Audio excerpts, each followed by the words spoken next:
The girl was suspended in the air above a large gray temple entrance. Her hair had a lavender hue, and she wore a tiara-like ornament atop her head, adorned with gems. A diamond-shaped crystal, the color of the sky, rested on her forehead. She was clad in a white dress with a deep neckline and a blue cape. Holding a scroll in her hands, the girl addressed the gathered crowd of young boys and girls, announcing that any 19-year-old student who had not achieved the 6th level of Kai study would face expulsion from the school. Those whose names were called would be free to go about their day. As the girl began to read a long list of names, a brown-haired, long-haired student named Gucci Young stood anxiously in the crowd. He had been training in Chai for over 6 years, but had only managed to reach the 5th level. He was just shy of the requirements needed to remain in the sect of immortals. When he realized his name was not among those announced, he let out a curse and fainted, collapsing to the ground. The young man suddenly jolted upright in bed, screaming, convinced he had just experienced a terrible nightmare. The girl reading the names approached him.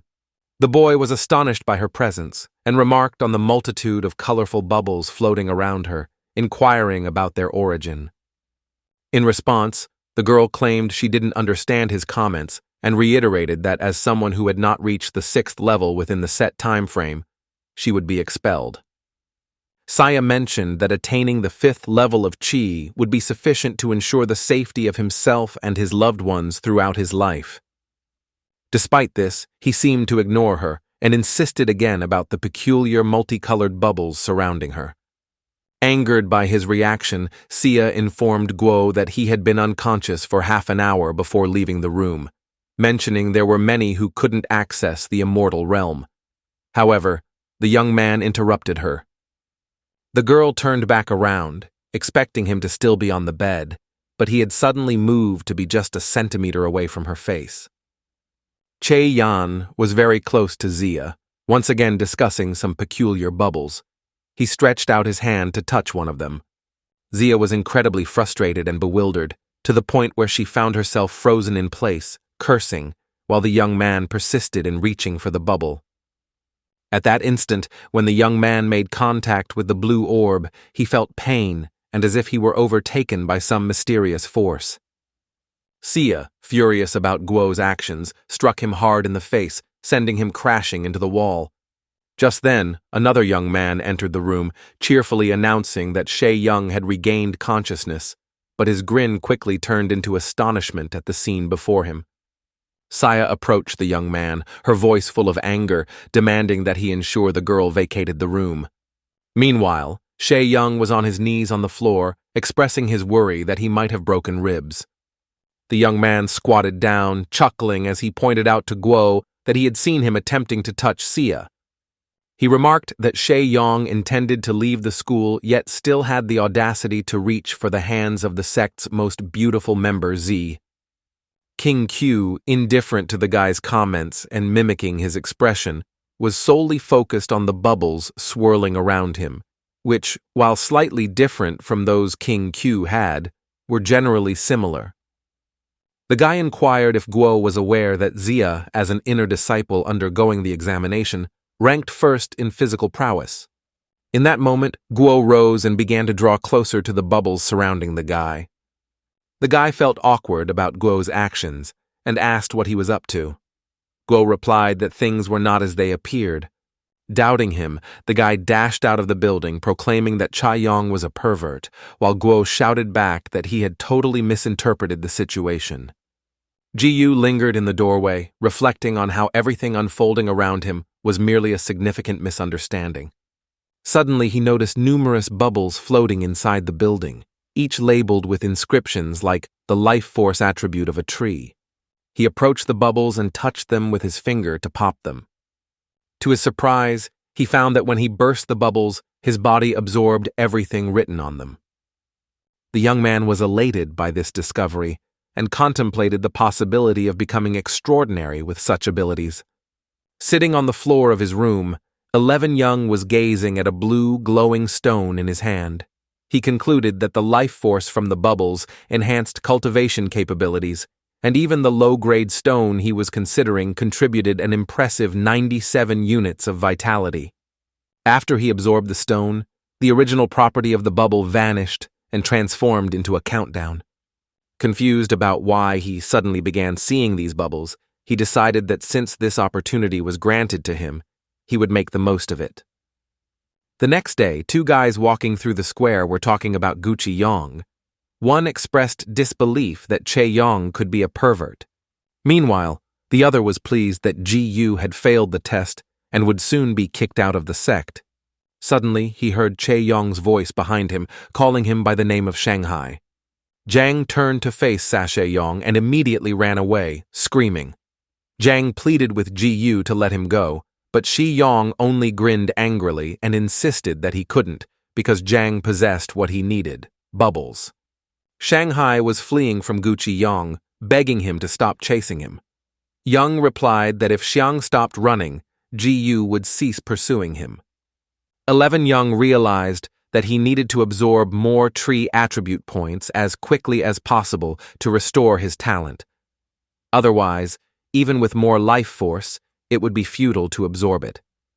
If Ji-yu left the sect, he might miss the chance to gather attribute points in the future.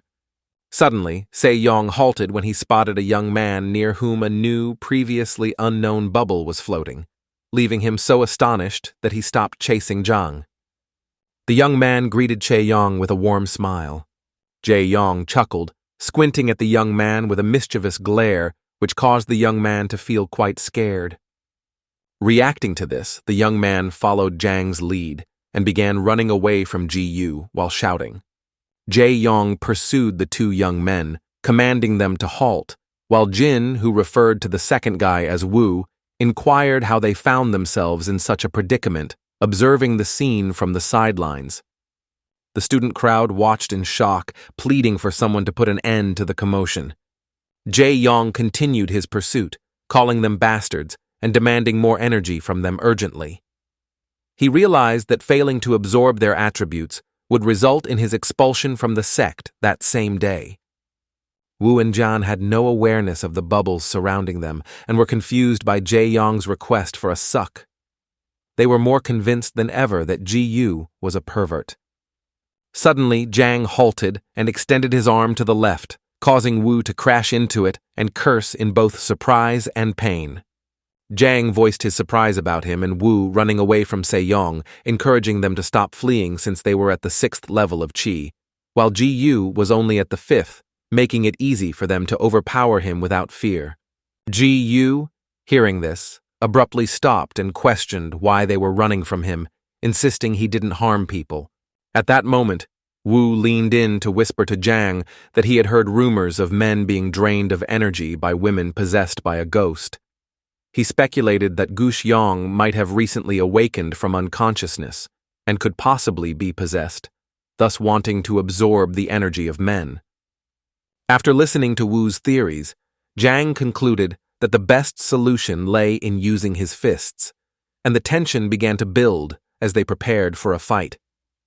Noticing the escalating tension, Jae-yong felt fortunate that Zhang was eager to confront him, as it spared him the trouble of figuring out how to take the bubbles.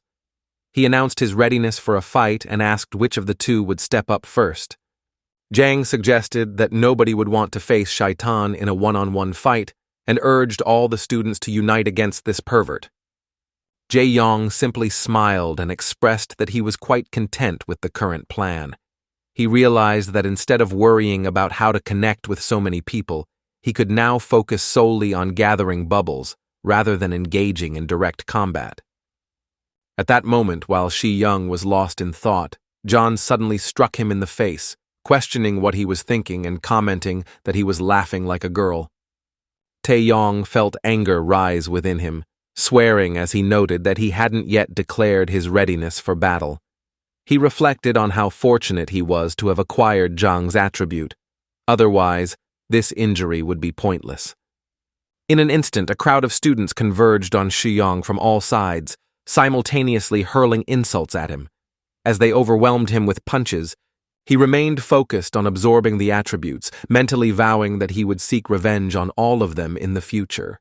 However, After accumulating a significant number of bubbles, the individual came to the realization that his cultivation abilities couldn't support such a vast quantity of attribute points.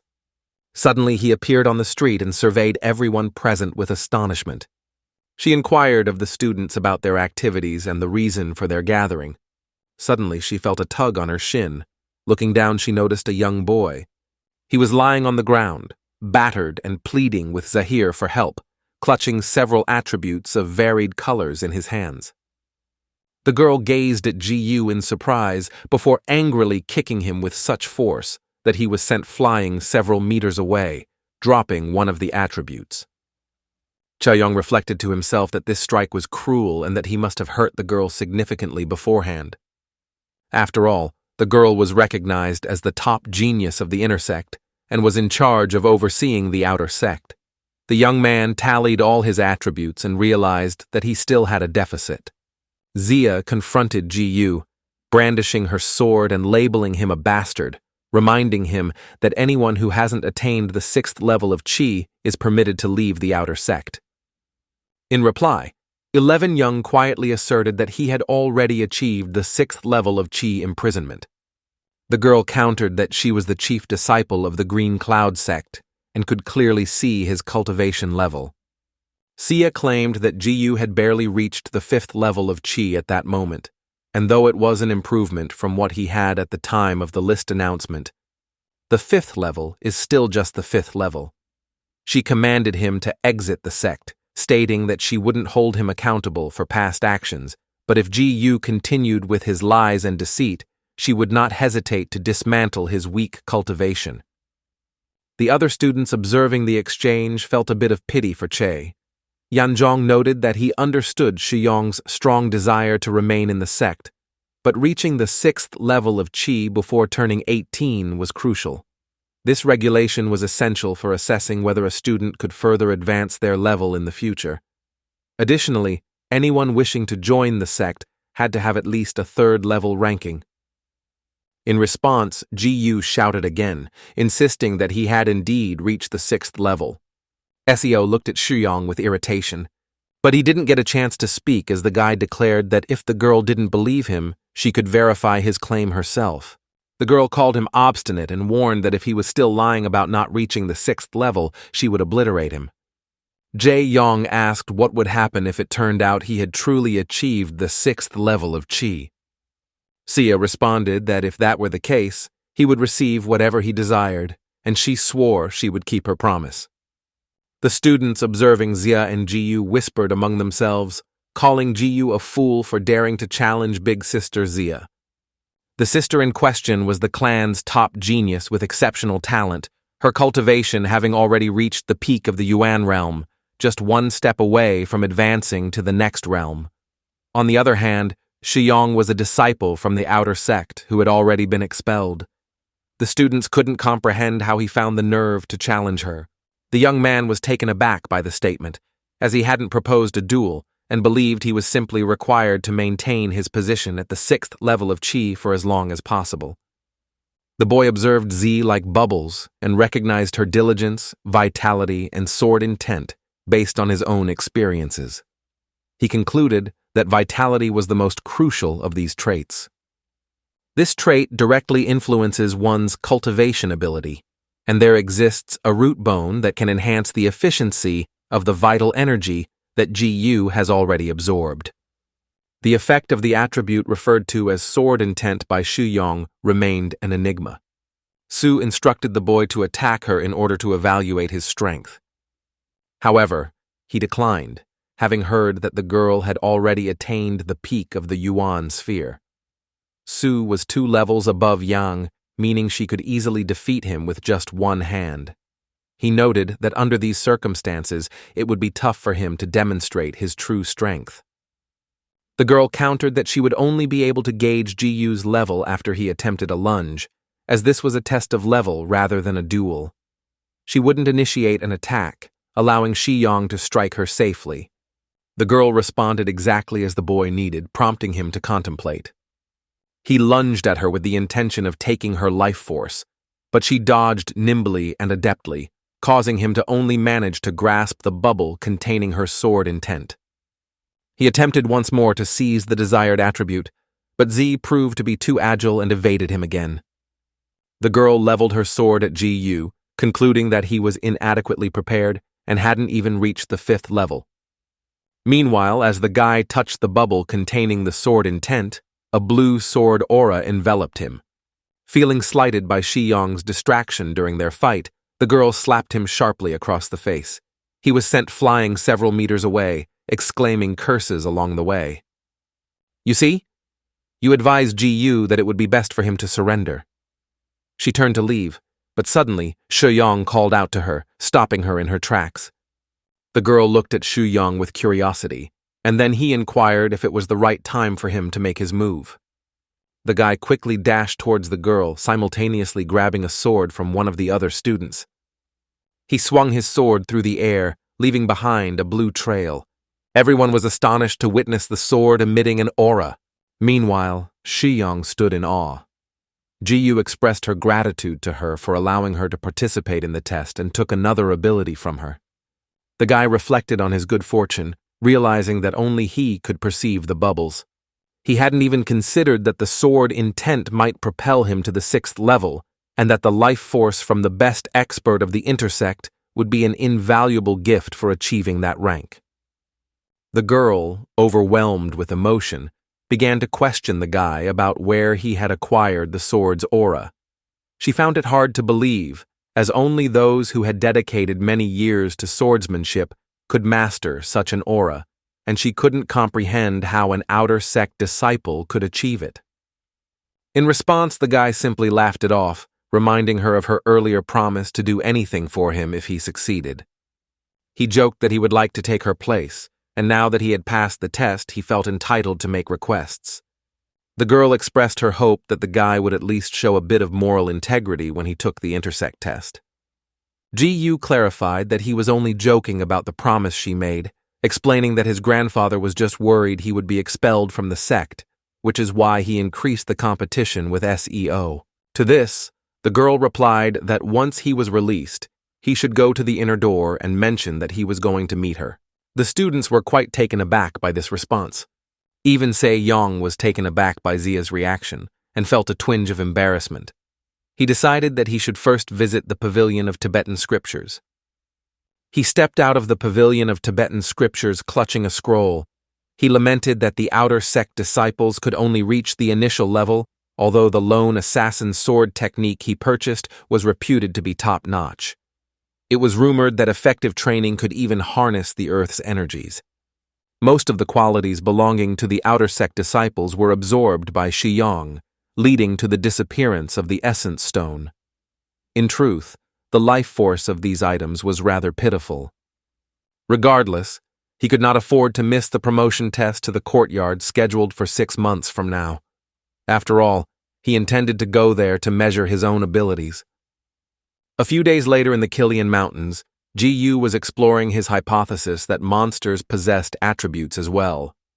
His theory was confirmed when he encountered a bear characterized by attributes of rage, protection, and strength. However, he hadn't anticipated encountering a second-rank beast right at the beginning of his journey in the mountains. In the Tianyuan continent, first- and second-rank monsters are comparable to the Qi imprisonment area, while third and fourth ranks correspond to the giant area. Fifth and sixth ranks relate to the condensed truth realm, and seventh and eighth ranks align with the Chu and Pill realms.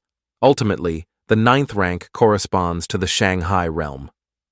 The bear GU observed was more powerful than he was, compelling him to proceed with caution. Nearby, a disciple from the intersect alongside outer sect disciples was confidently engaged in hunting the same bear.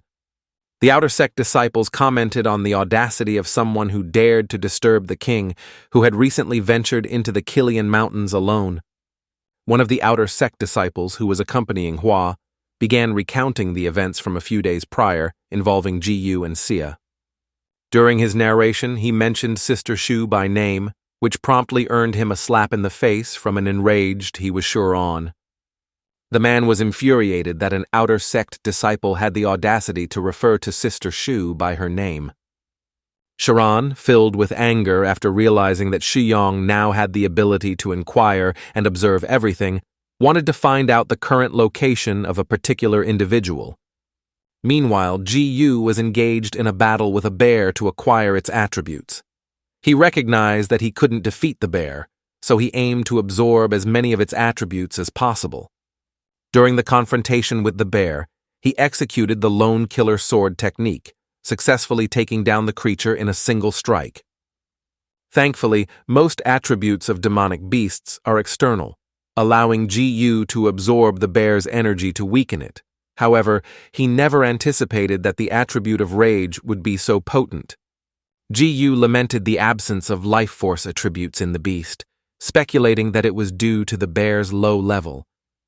At that moment, footsteps and a voice caught Ji-yu off guard, as he noted that the outer sect disciple, who was on the verge of expulsion just 2 days prior, was now capable of bringing down the beast alone at the 5th level of Qi.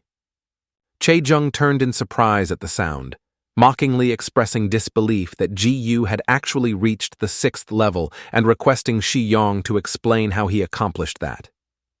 In response, Ji-yu rudely inquired about the man's identity, to which he was informed that the older brother he was so certain about, ranked among the top 30 inner sect disciples, was standing right in front of him. He was advised to respond promptly when someone like that spoke. Chae-jung apologized, stating that he didn't even recall who placed second, let alone the one ranked 30th. Sharon was angry at Ji-yu's sarcasm and commanded his followers to teach Shiyong a lesson.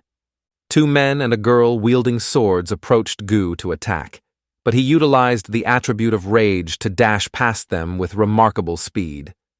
He and Sharon's bodyguard speculated that Ji-yu's incredible speed might indicate that he could be a body cultivator.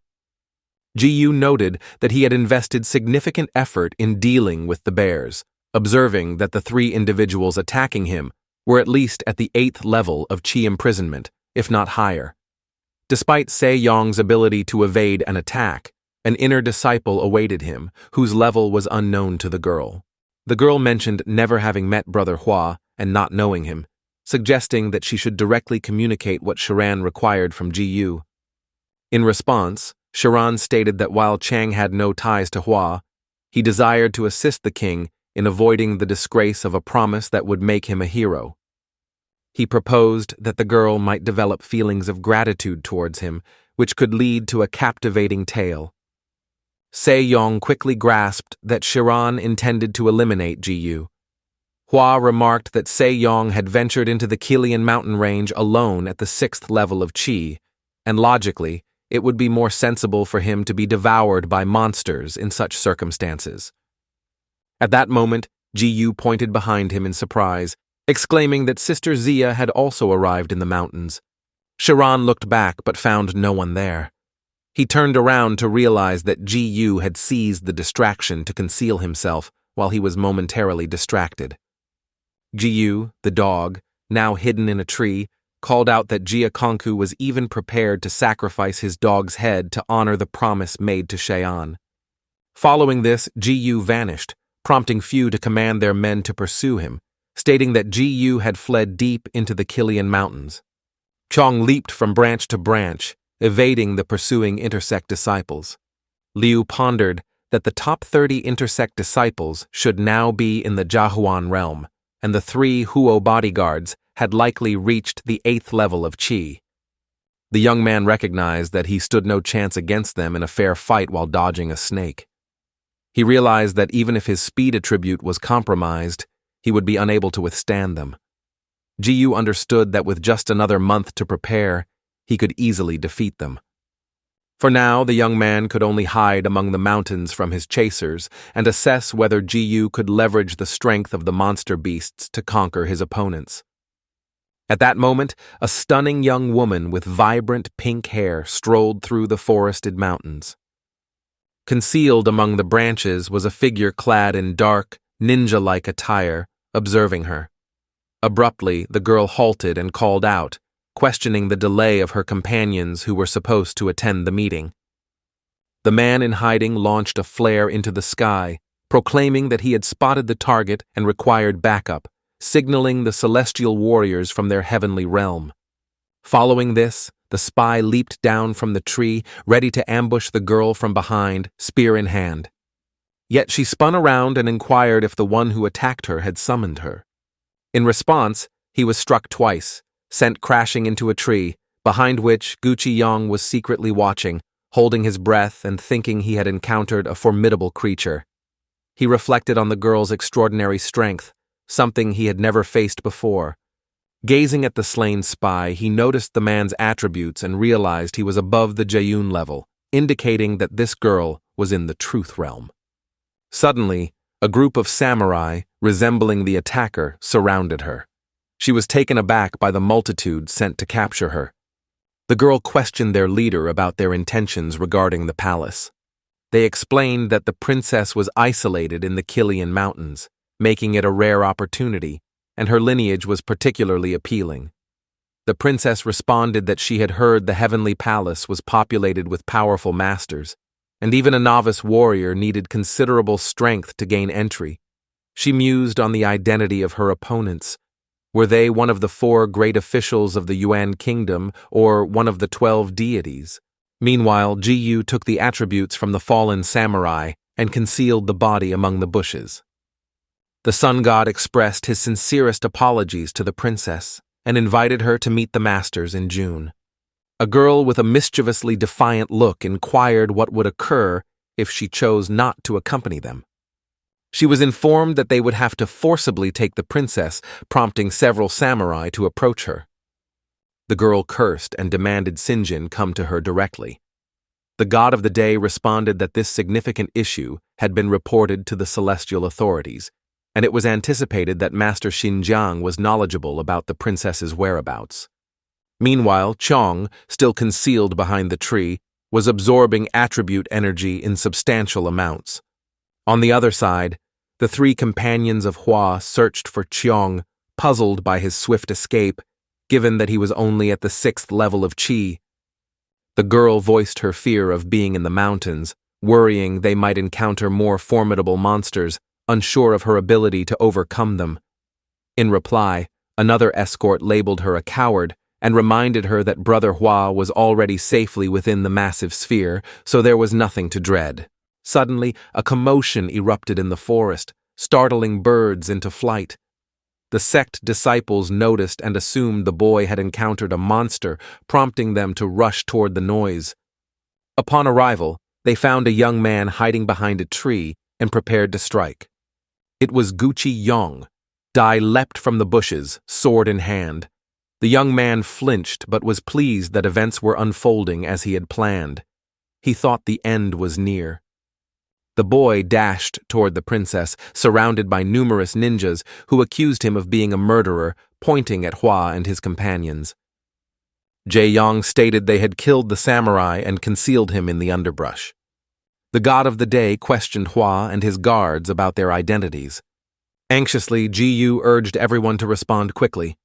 Realizing those before him were masters, he knew he should be cautious with his words. He introduced himself, declaring he was a disciple of the nearby king insect. The boy noted that he and his group were tasked with capturing an expelled external disciple of Gucci Yong. In response, Ji-yu angrily declared it was all untrue and that he had no knowledge of the situation. The leader of the group exclaimed that the noise was excessive and commanded that everyone be eliminated immediately. Someone, panicked, pleaded with them not to kill anyone as it was excessively cruel. However, the samurai were already set on their attack against the students.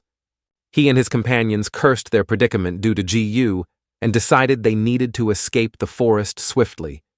He reminded Yong that all the warriors who had attacked were adept in the giant sphere techniques, and he should formulate a plan before engaging them. He glanced at the princess and realized she was not aligned with the attackers. In fact, finding refuge behind her would be the safest choice for Ji-yu.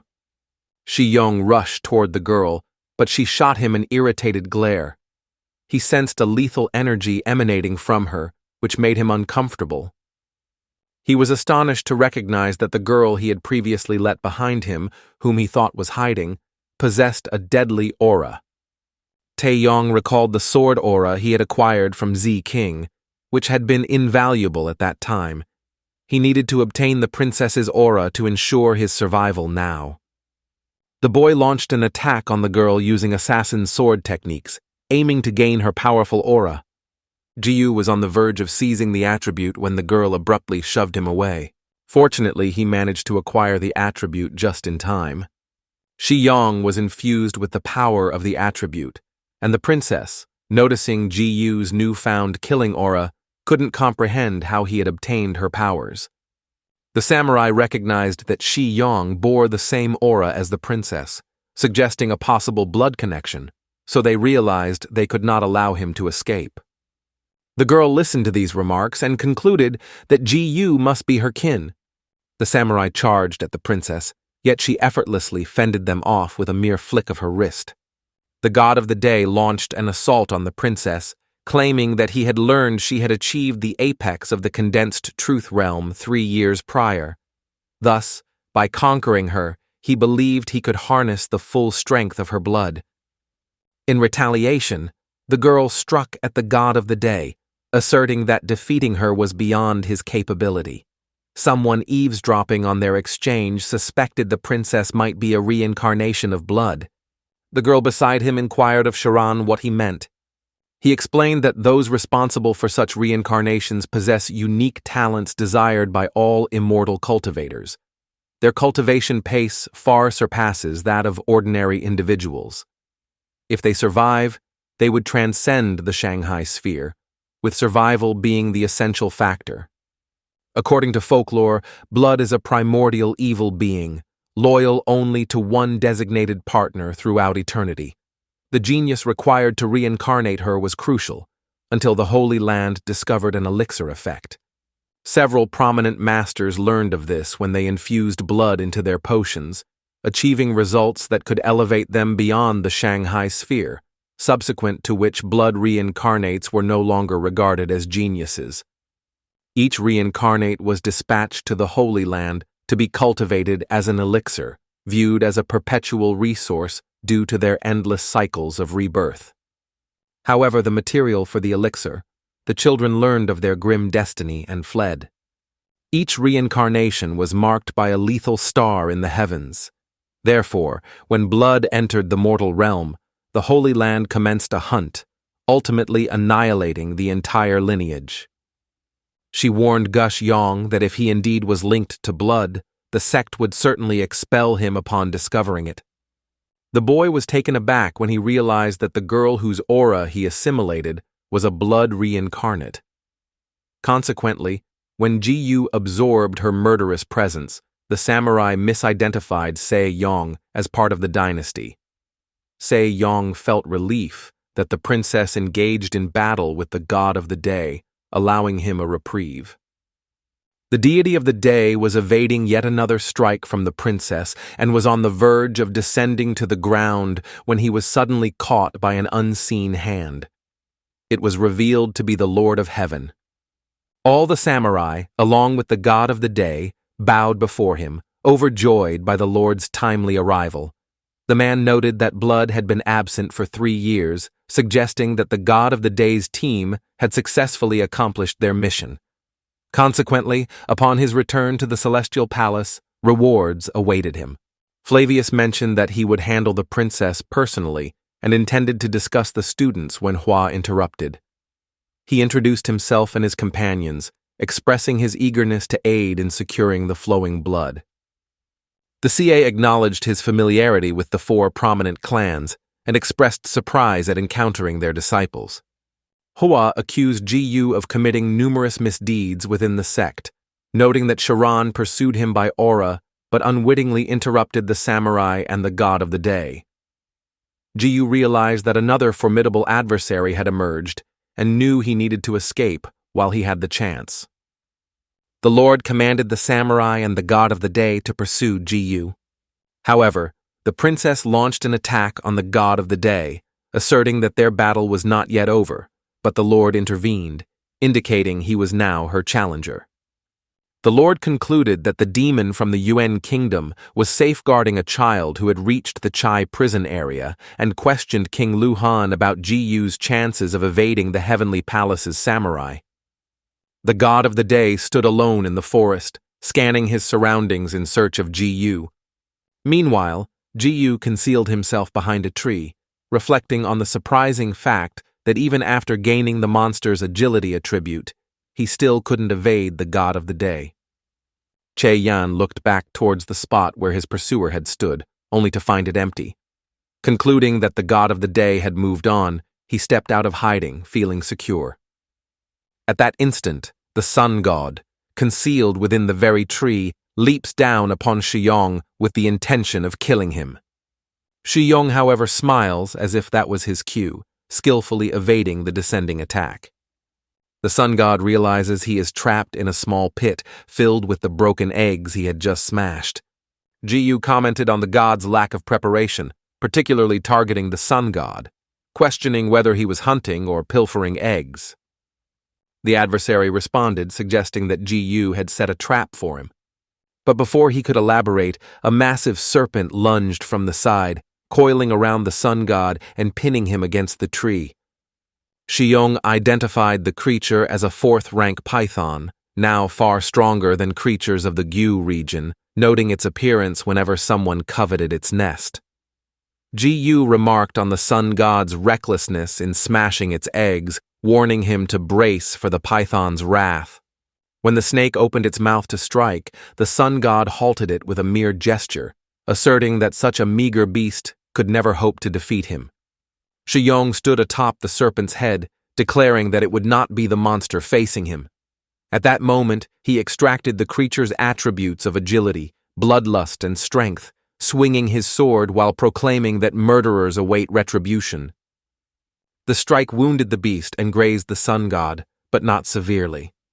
The opponent retorted that Ji-Yu had made a critical error by deploying the python, as Chiong failed to recognize that ascending to the ranks of the 12 gods of the unique kingdom at the Heavenly Palace necessitated achieving the sphere of condensed truth. In reply, Ji-Yu dismissed the sun god's claims as absurd, suggesting that his opponent was merely stalling due to his waning strength until the other samurai arrived. The sun god countered, insisting that a mere boy like Ji-Yu, limited to the Qi confinement area, stood no chance against him. Following those words, the adversary collapsed. Weary, Shiyong mentioned that his blade was tainted with the venom of a king cobra, which he had reserved for us. Shiran noted that without this sword, Ji-Yu would have been unable to vanquish the god of day. Jung reflected that regrettably, upon reaching the level of the sphere of concentrated truth, Qi cultivation takes on a more introspective nature, implying that the god of day lacks the life force bubbles that accompany it. Kyung resolved to take the mask of the Celestial Palace's god, believing it might prove beneficial in the future. Suddenly confident, he and his 3 companions surged from the forest. Upon spotting the fallen god of day, they felt a twinge of fear towards Ji-Yu. Nevertheless, Hua remarked that even at the level of the Gyu region, he wouldn't perceive the god of day's might, and a mediocre disciple like Ji-Yu couldn't have slain him. Fewer suspected that the god of day must have been engaged in battle with a python, while Shiyong struck from behind. Ji-Yu found this theory intriguing but insisted he had effectively unleashed the beast upon the god of day.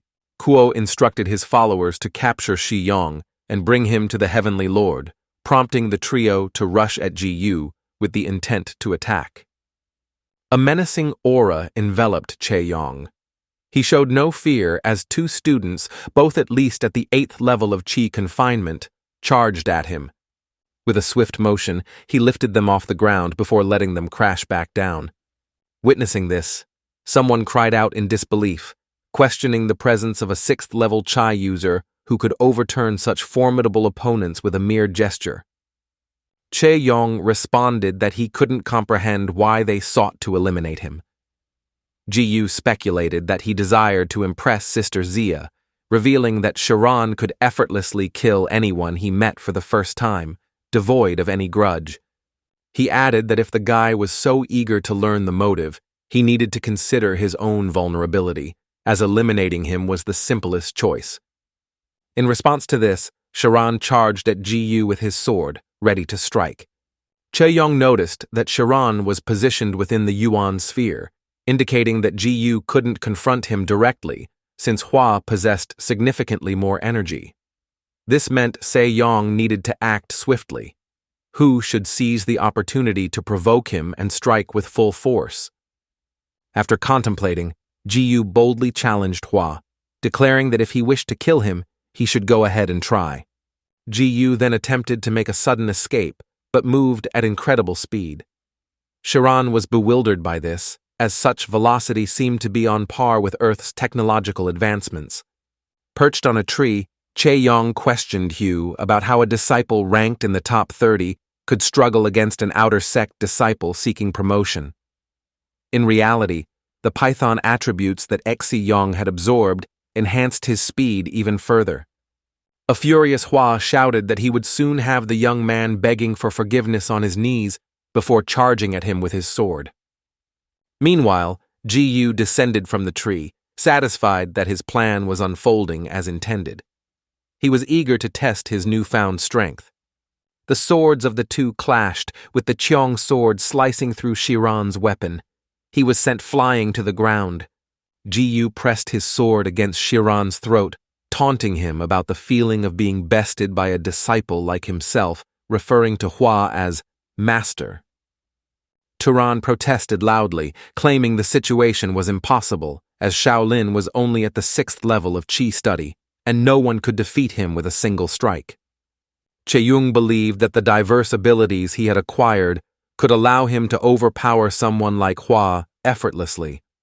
However, Cheong loudly remarked that he hadn't anticipated her to be so weak.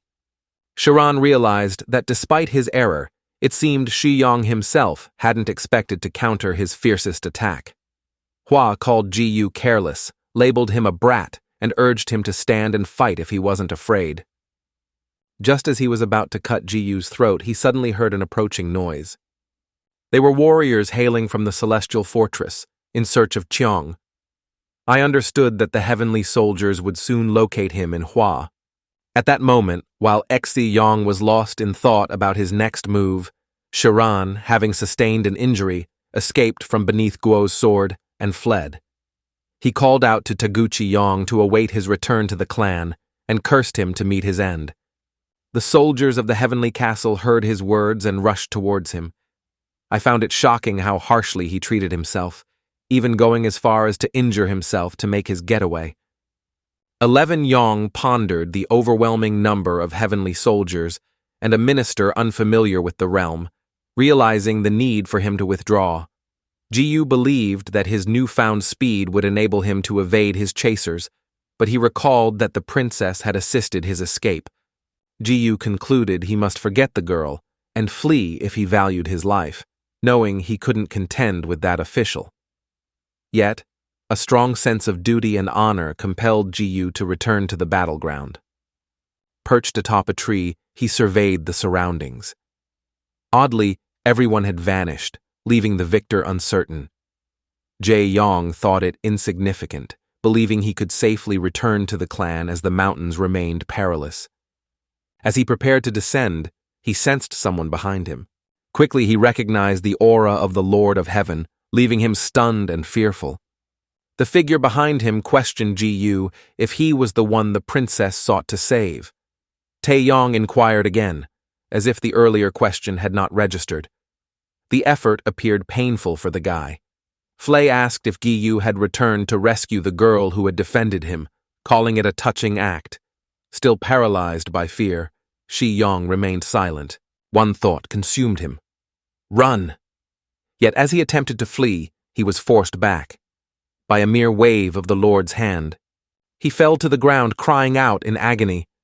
Shi-yong lay still, timidly gazing up at the Lord who stood over him, stating he would now see if the princess would come to his aid. Quickly standing up, he insisted to the gentleman that there had been a misunderstanding. Shi-yong claimed he was merely a junior disciple, unfamiliar with the master's name, and that the master could let him go without worry.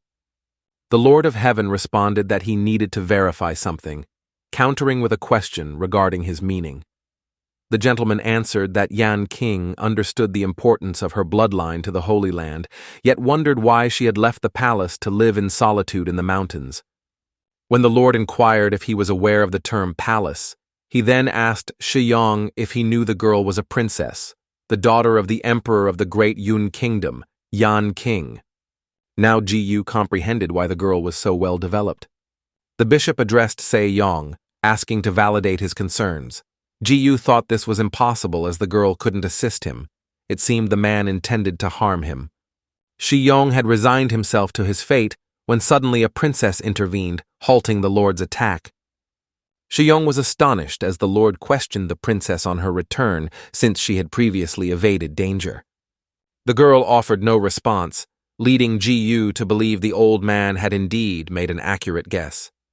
Later, Ka remarked to Se Yong that he was fortunate, raising his brow in confusion. The princess addressed the Lord, calling him an old man, and stated that he was speaking too much, indicating it was time to act.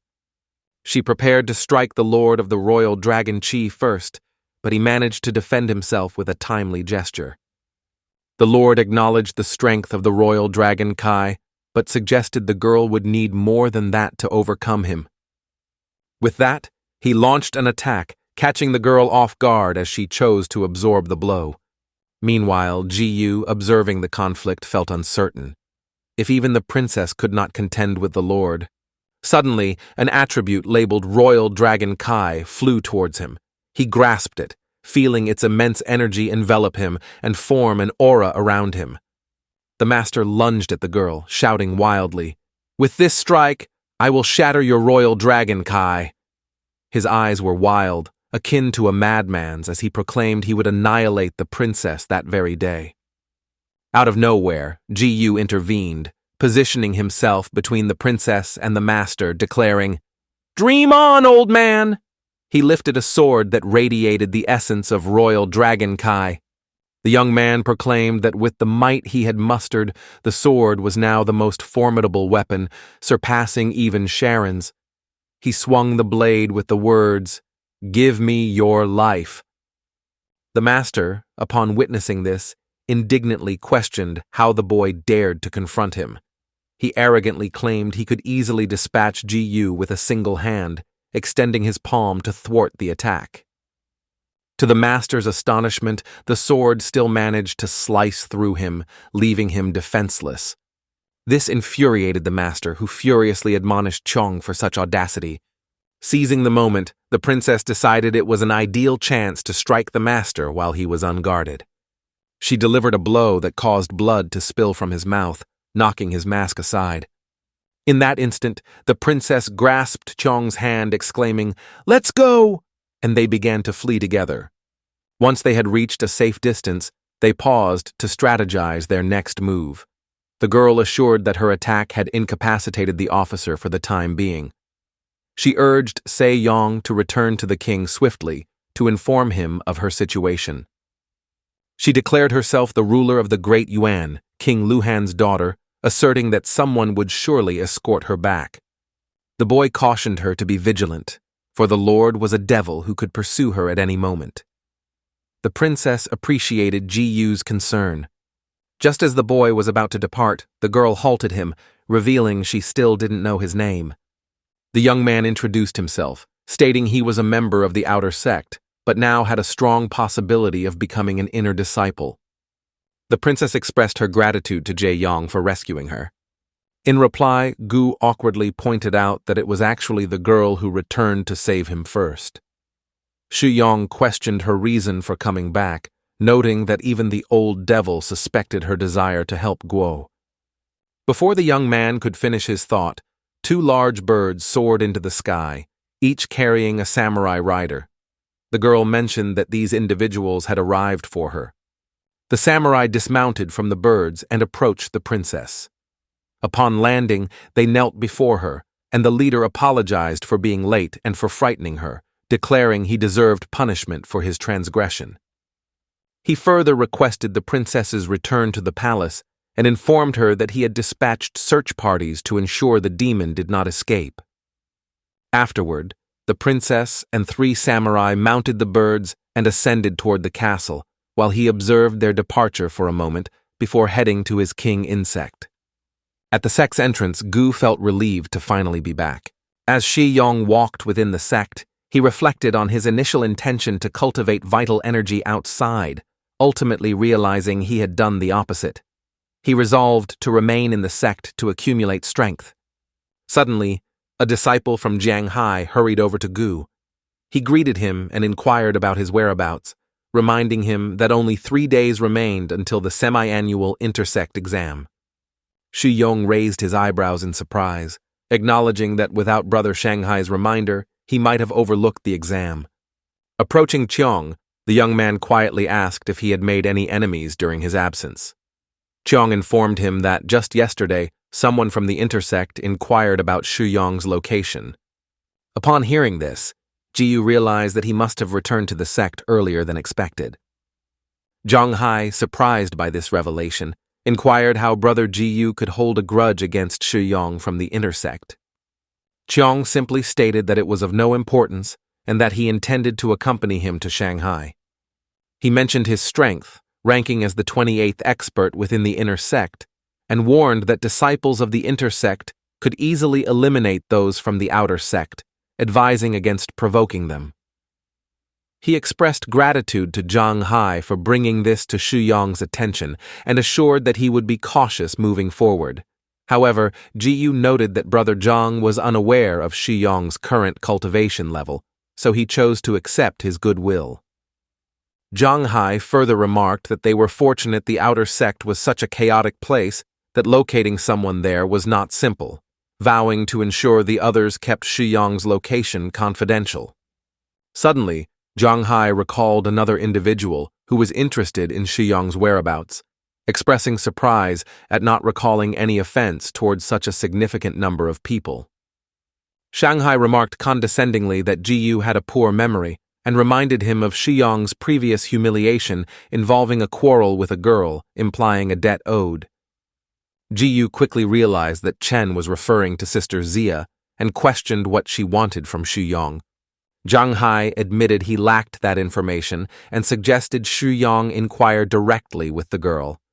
After this, he turned and departed, while Shi Yong deemed it unnecessary to ask Sister Zia about her intentions. 3 days later, outer sect disciples gathered at the temple entrance, awaiting the semi-annual intersect examination. Sister Z emerged among the students, requesting silence while holding a scroll.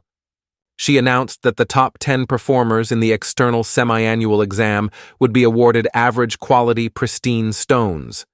The top 3 would receive chai cultivation pills, and the first-place winner would earn a high-level technique. Sister Sia emphasized that only those at the 6th level of chai imprisonment could participate, and that competitors should showcase their abilities efficiently. Sister Xian declared the start of the match in the alley featuring wooden warriors. The initial contender was Tan Ming. Zhang informed Ji Yu that Tan Ming nearly reached the intersect during his last examination and is now positioned at the 9th level of Qi imprisonment. Jie Yong inquired whether Tang Ming's friend believed he had a shot at entering the intersect this time. The response he received suggested that, according to rumors, the 6th level was sufficient to clear the first round, but even someone at the 7th level would face considerable challenges. Ji Yu assumed that the scoring would be influenced by the time taken to complete the task, indicating a need to move promptly. Meanwhile, the sect lord on the throne questioned Sister Zia regarding rumors of her losing a wager. He mentioned that a young man from the outer sect managed to incapacitate Scylla barehanded, piquing his interest. The girl quickly realized why the master wanted to observe this examination. The master inquired if Sister Zia had reached the condensed truth sphere stage. She affirmed she had. He pointed out that Balin Zhang from the base, whose sect is Jake Shun of the Hanyu sect, had attained this level more quickly than her. The master asked Sister Shu about her prospects in the tournament of the 4 great sects, to which she assured him that she would exert her utmost efforts. He remarked that rumors circulated about Sister Shu practicing secret techniques, questioning if this was in pursuit of reaching the late stage of chi accumulation. She stayed silent as he mentioned Baymax, the top disciple of the Baeksu sect, who, despite being a leading figure, was still regarded as novice within the Great Yun country. He advised that during the sect tournament, it was crucial to shine brightly to secure victory. Ji Yu Young, even at the 6th level of Chai imprisonment, had managed to outclass the girl. Sister Zia expressed her understanding of the master's insights and thanked him for the guidance. The master acknowledged that while Sister Sia might be the strongest in King Yun, she would struggle to meet the world's challenges. He suggested that observing the exam could benefit her, especially with the potential appearance of Gucci Yang. At that moment, Tang Ming exited the testing chamber. The students observed that not even 2 sticks of incense had completely burned during his testing period. His rapid performance led them to believe that he would secure first place. Next, Boucher Yong's turn was announced. Ji Yu concluded that, since he aimed to succeed, there was no need for him to conceal his abilities. Upon entering the room, he noticed numerous wooden figures that resembled humans. To his astonishment, he realized these wooden fighters possessed strength enhancing them. He found this tactic ingenious, noting various attributes. Excitement coursed through him as he recognized that these figures were designed to boost his own strength. Chaeyoung figured he should unleash his potential and began harnessing life force bubbles. Once he absorbed this energy, the wooden adversaries weakened, making it simpler to overcome them. He was curious how swiftly he could complete this phase. To everyone's amazement, Boucher Yun exited the testing area before half of the incense burned down. The students were baffled by his speed, suspecting he might have cheated. An observer, after surveying the room, rushed out to inform Sister Aisha that all the wooden warriors had been destroyed. The master was astonished and inquired how this occurred. The guy explained that each warrior had been obliterated, halting the examination. The master argued this was impossible, asserting that each warrior was fortified at the 6th level of Kai imprisonment, requiring strategy to defeat them. The master summoned Sister Zia to accompany him and investigate the situation. Upon entering the testing room and examining the remains of the warriors, the master inferred that sword techniques had clearly been employed and that Se Yong had attacked recklessly without any evasive maneuvers. The master inquired about the identity of the assailant, and the guy revealed it was Gucci Yang. Gucci Yang greeted Master and Sister Zia awkwardly. Infuriated, Zia demanded that the young man reveal the dark technique he employed to take down all the wooden guards. Chaeyoung suggested that the issue might stem from the poor quality of the wooden figures since Gu barely made contact, yet they crumbled. "See?" she exclaimed, pointing out that it shouldn't have been possible, especially as the elder had been enhancing their strength. She questioned Gu about how he managed to defeat them so effortlessly, given he was supposedly at the 6th level of Qi imprisonment. The master clarified that Gu was not at the 6th level of Kai comprehension, but had indeed reached the 9th. The students gasped in disbelief upon hearing this. Sister Zia struggled to accept the master's statement, remembering her own assessment from just a month prior. It seemed impossible to jump from the 6th to the 9th level in such a short time. Teachers spoke of a prodigy who ascended in 2 years, while a month prior, such an achievement felt unattainable. Now, Du Xiong explained that he had accessed the Tibetan Scriptures Pavilion, learned the lone assassin sword technique, and stumbled upon 2 9th-level spellcasters in the Kilian Mountains by chance. Sister Zia recalled that a month back, Gu had already mastered the sword technique and attained the 9th level of Kai comprehension, suggesting that if he struck harder, someone like Qiong could indeed obliterate all the wooden figures. However, Sister Zia was troubled by Gu's rapid advancement in merely a month and the significant changes it entailed. The master laughed, noting it was impressive that the young man had climbed 3 levels in just a month. Even if Se Yong considered it mere luck, such fortune often correlates with innate potential. The sect's king seemed blessed by the heavens, welcoming yet another genius. The elder encouraged Chang to continue this momentum. In the next round, Gu thanked Elder Lin for his kind words and vowed to give his all. The master instructed his assistant to announce that everyone should proceed to the second venue for the next phase of the exam. At that moment, Tang Ming glared furiously at Guqi Yong from the throng. He realized that the unfolding events contradicted the information he had received. Ji Yu had already attained the 9th level of Kai comprehension. However, with the secret pill from Mr. Hua, he felt confident he could easily eliminate Ji Yu. Once Ji Yu was out of the way, Tang Ming would advance into the intersect and succeed with their backing. He was convinced of this. The following day, it was declared that the individuals who progressed through the first round would battle across 8 arenas for several days, vying for a spot in the top 10. The second phase involved one-on-one duels. The contestant scheduled to fight against Ji Yu requested him to take it easy.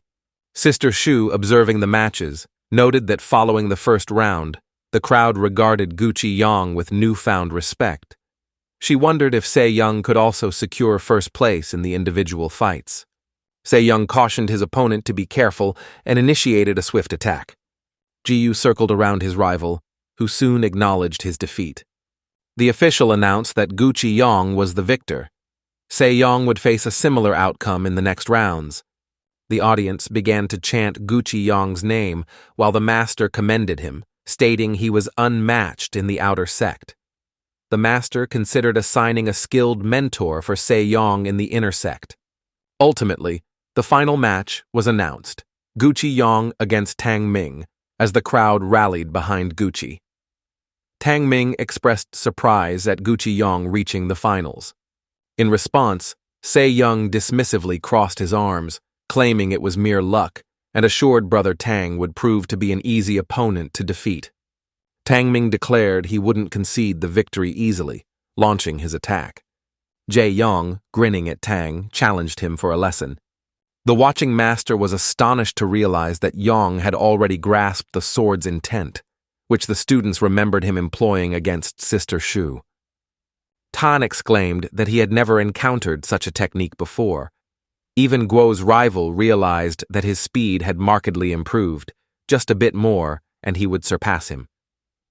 Tung Tai Yong dashed past Ming, leaving behind a trail of flames on the ground.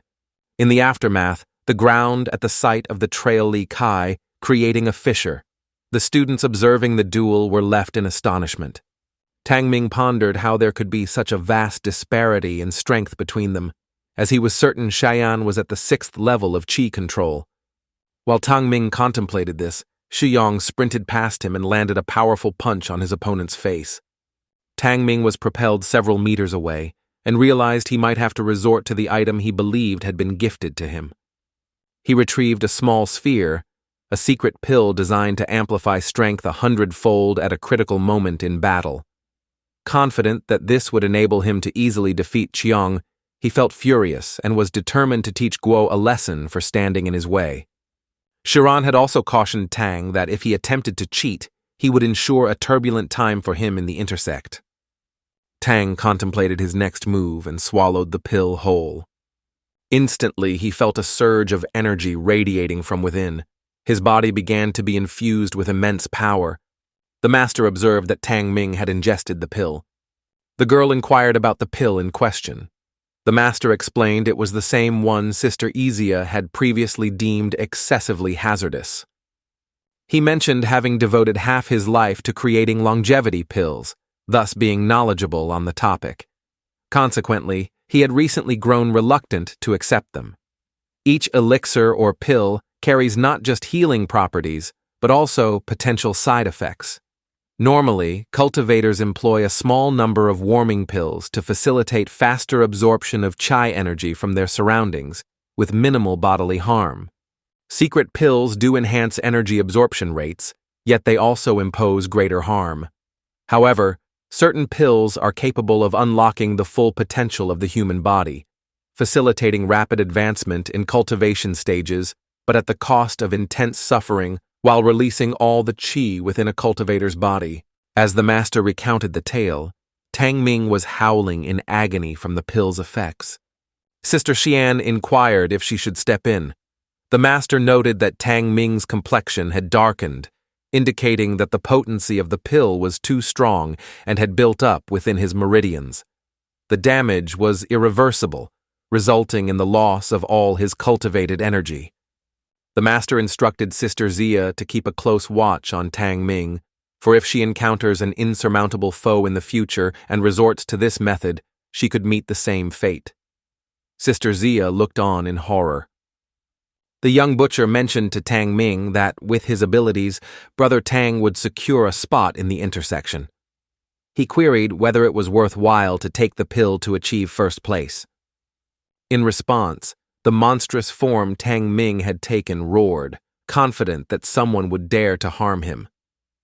Yang inquired whether Tang Ming was certain that he had been given that pill, to which Tang Ming responded that he believed helping Sharan would ensure his admission to the intersection.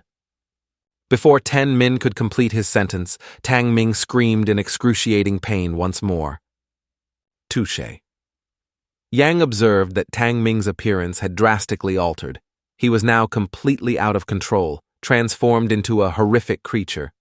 This creature attacked indiscriminately, currently targeting Gucci Yang, nearly shredding him with its claws. Touché. Yang urged Brother Tang to regain his senses, but it was futile. Tang Ming was enshrouded in fury, his entire being radiating a deep crimson. Gucci, noting the chaotic qi erupting from Tang Ming, observed the strange bubbles enveloping him, marked as cursed energy. This was the first time Taeyong encountered such an attribute, and hesitated to absorb it. Despite Tang Ming's aggressive actions, Ji Yu felt a pang of sympathy for his suffering. The master recognized that the pill had infused Tang Ming's body with cursed energy and commanded the guards to restrain him. Gucci Yang remarked that the tank was fortunate because he had no intention of rescuing the man and was solely focused on his qualities. All of a sudden, Tang Ming launched another attack on Gucci Yang, but he swiftly evaded it by enhancing his speed. Shi Yong seized Tang's bubble and squeezed it tightly in his grip. Sister Shu arrived at the battlefield, cautioning Ji Yu to stay alert, as Tang had consumed the cursed pill. Sha Yong shifted his gaze to Sister Xia, revealing that he had absorbed the cursed energy. Shi Yong then struck Sister Xia, causing her to stumble backward. The master rushed to her aid and asked about her predicament and whether she was having trouble with Qiong. Tang Ming reverted to his human form and collapsed onto the ground. Sister C reassured the master that she was perfectly fine, just a bit distracted. The master urged her to remain vigilant. The girl observed the young man's expression and noticed he seemed to be okay. The young man dashed towards Sister Xia, warning her that Tang Ming was not himself, and advised caution. He asked her to check on Tang and inquired what he had taken, all while Gucci Yang concealed himself behind, his hand charged with cursed energy. The girl thought that Nu Yang had merely pushed her aside, but now he appeared to be his usual self. The sister approached the young man, congratulating him on securing the top position and thanking Sheyan. She assured him that she and the master would care for Tang Min, also noting Mr. Lin's expertise as an alchemist and healer. Buchi Yong bowed, requesting Sister Mi to look after Tang Ming, who noticed the change in Guo's palm color as the curse faded away. Servants carried Tang Ming's lifeless body away on a stretcher from the duel site. Observing Shiyong's new developments, he was surprised that Tang Ming's exam could conclude in such a manner, and he felt certain that Shiyong was somehow involved, which struck him as quite mean-spirited. Clearly, Shiyong needed to find a way to eliminate this problem. When Shiyong absorbed the cursed energy from Tang Ming, it exited his body, but also had an effect on Gu. Fortunately, he managed to keep her under control. It seemed that she should have been more informed about his capacity to absorb various attributes. Yang arrived at the elder's courtyard, referring to Qiong as an intriguing individual, since Qiong had risen to become the top disciple of the outer sect. In just a month, the master had granted Qiong the privilege of selecting any technique he preferred from the Tibetan scriptures pavilion. Shin expressed heartfelt gratitude to Elder Lin, beaming with joy. With Gu Yong having already grasped the sword intent technique, the master recommended Shaolin as a disciple to Elder Lei, the most adept swordsman in the sect, suggesting he study under him. Gu had shown interest in creating pills and elixirs and desired to pursue alchemy. Master Lin was taken aback and asked Xu Yong if he genuinely wished to explore alchemy. Xu Yong reasoned that since he could currently absorb attributes, studying martial arts seemed unnecessary. However, delving into alchemy could enhance his comprehension of these attributes. Gu openly expressed his desire to learn from Elder Lin. Jae Yong reflected that individuals with higher cultivation levels generate fewer attributes from qi energy, indicating that pills and stones would become essential sources of attributes for future qigong practitioners. In a fit of anger, he scolded Gu for pretending to be naive, given that he had already mastered the sword intent and was now pursuing alchemy. Kyong calmly asserted his belief in his alchemical potential, citing past failures due to poor instruction, yet he was determined not to miss this chance. Sister Z, indignant, claimed that her assertions were ridiculous as the outer sect teachers hadn't even seen a pill. Shi Yong mentioned his talent, to which Do retorted that, by that reasoning, Sister Sia, who also mastered the sword technique, shouldn't be listed as a student of Master Lin. The sister started discussing the notion that alchemy might serve as a facade for Se Yong.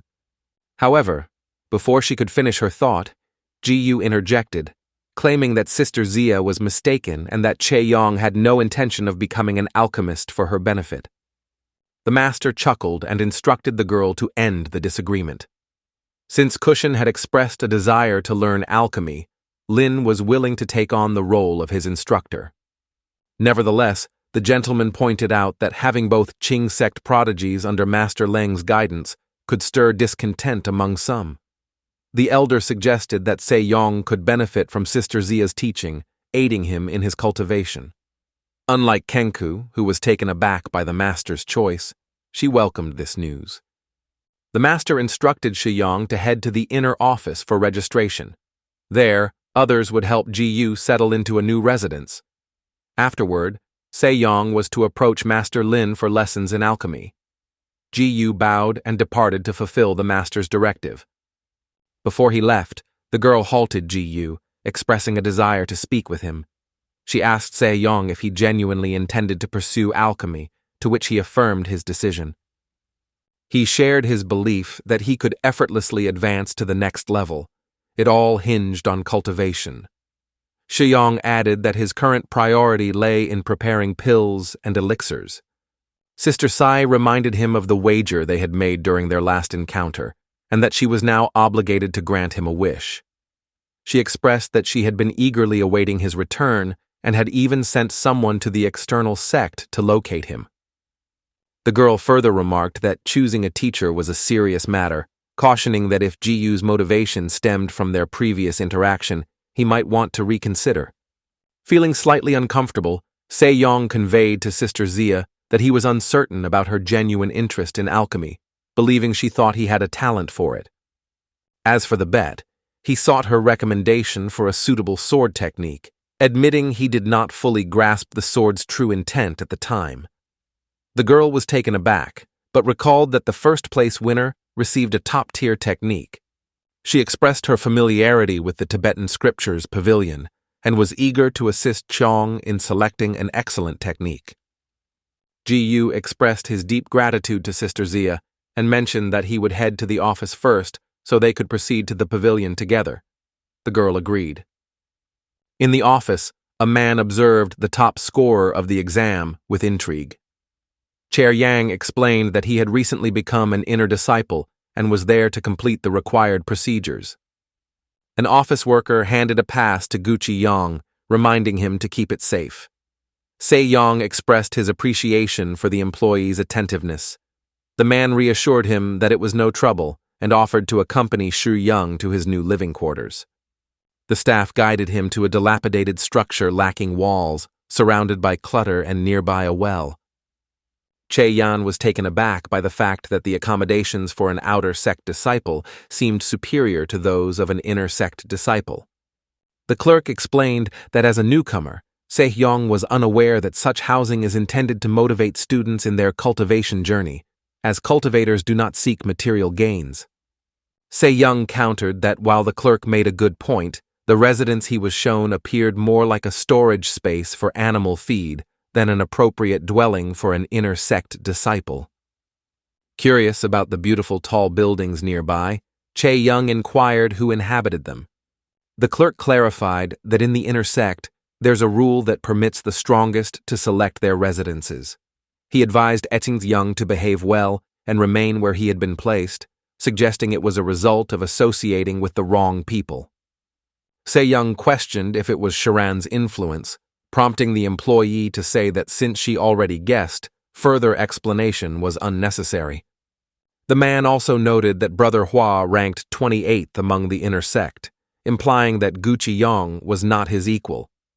In response, Se-young admitted he was still confused.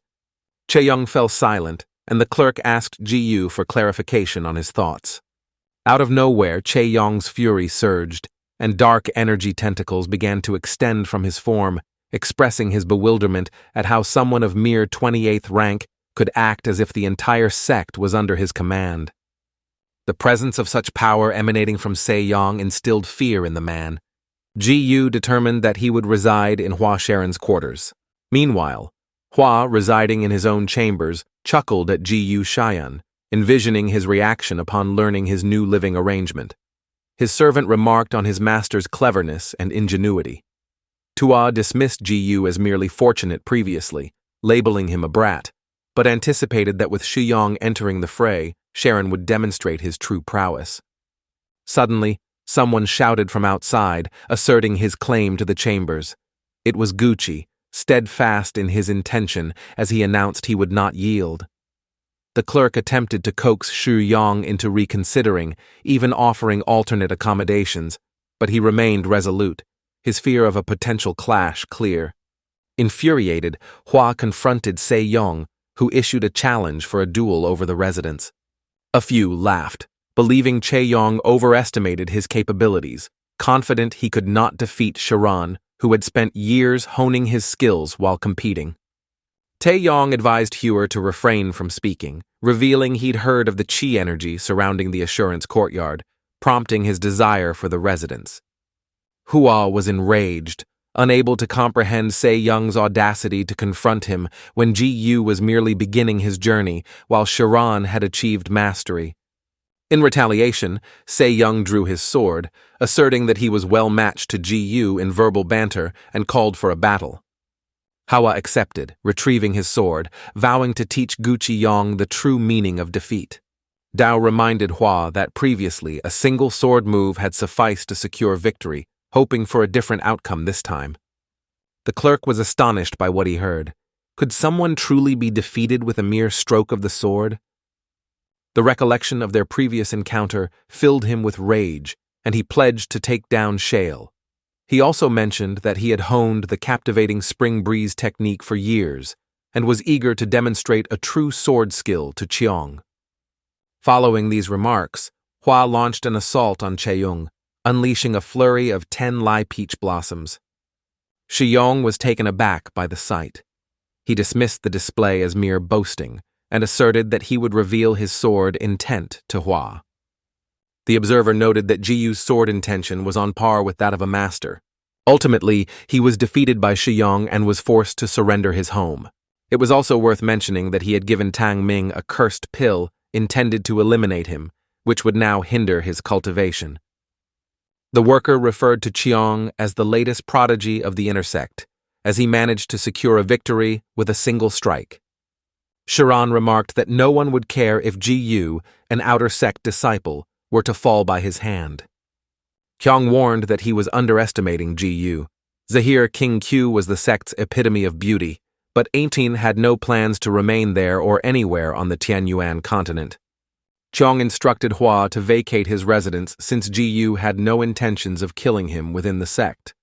However, if Sharan brought Shiyong's attention upon himself outside of it, he would be doomed.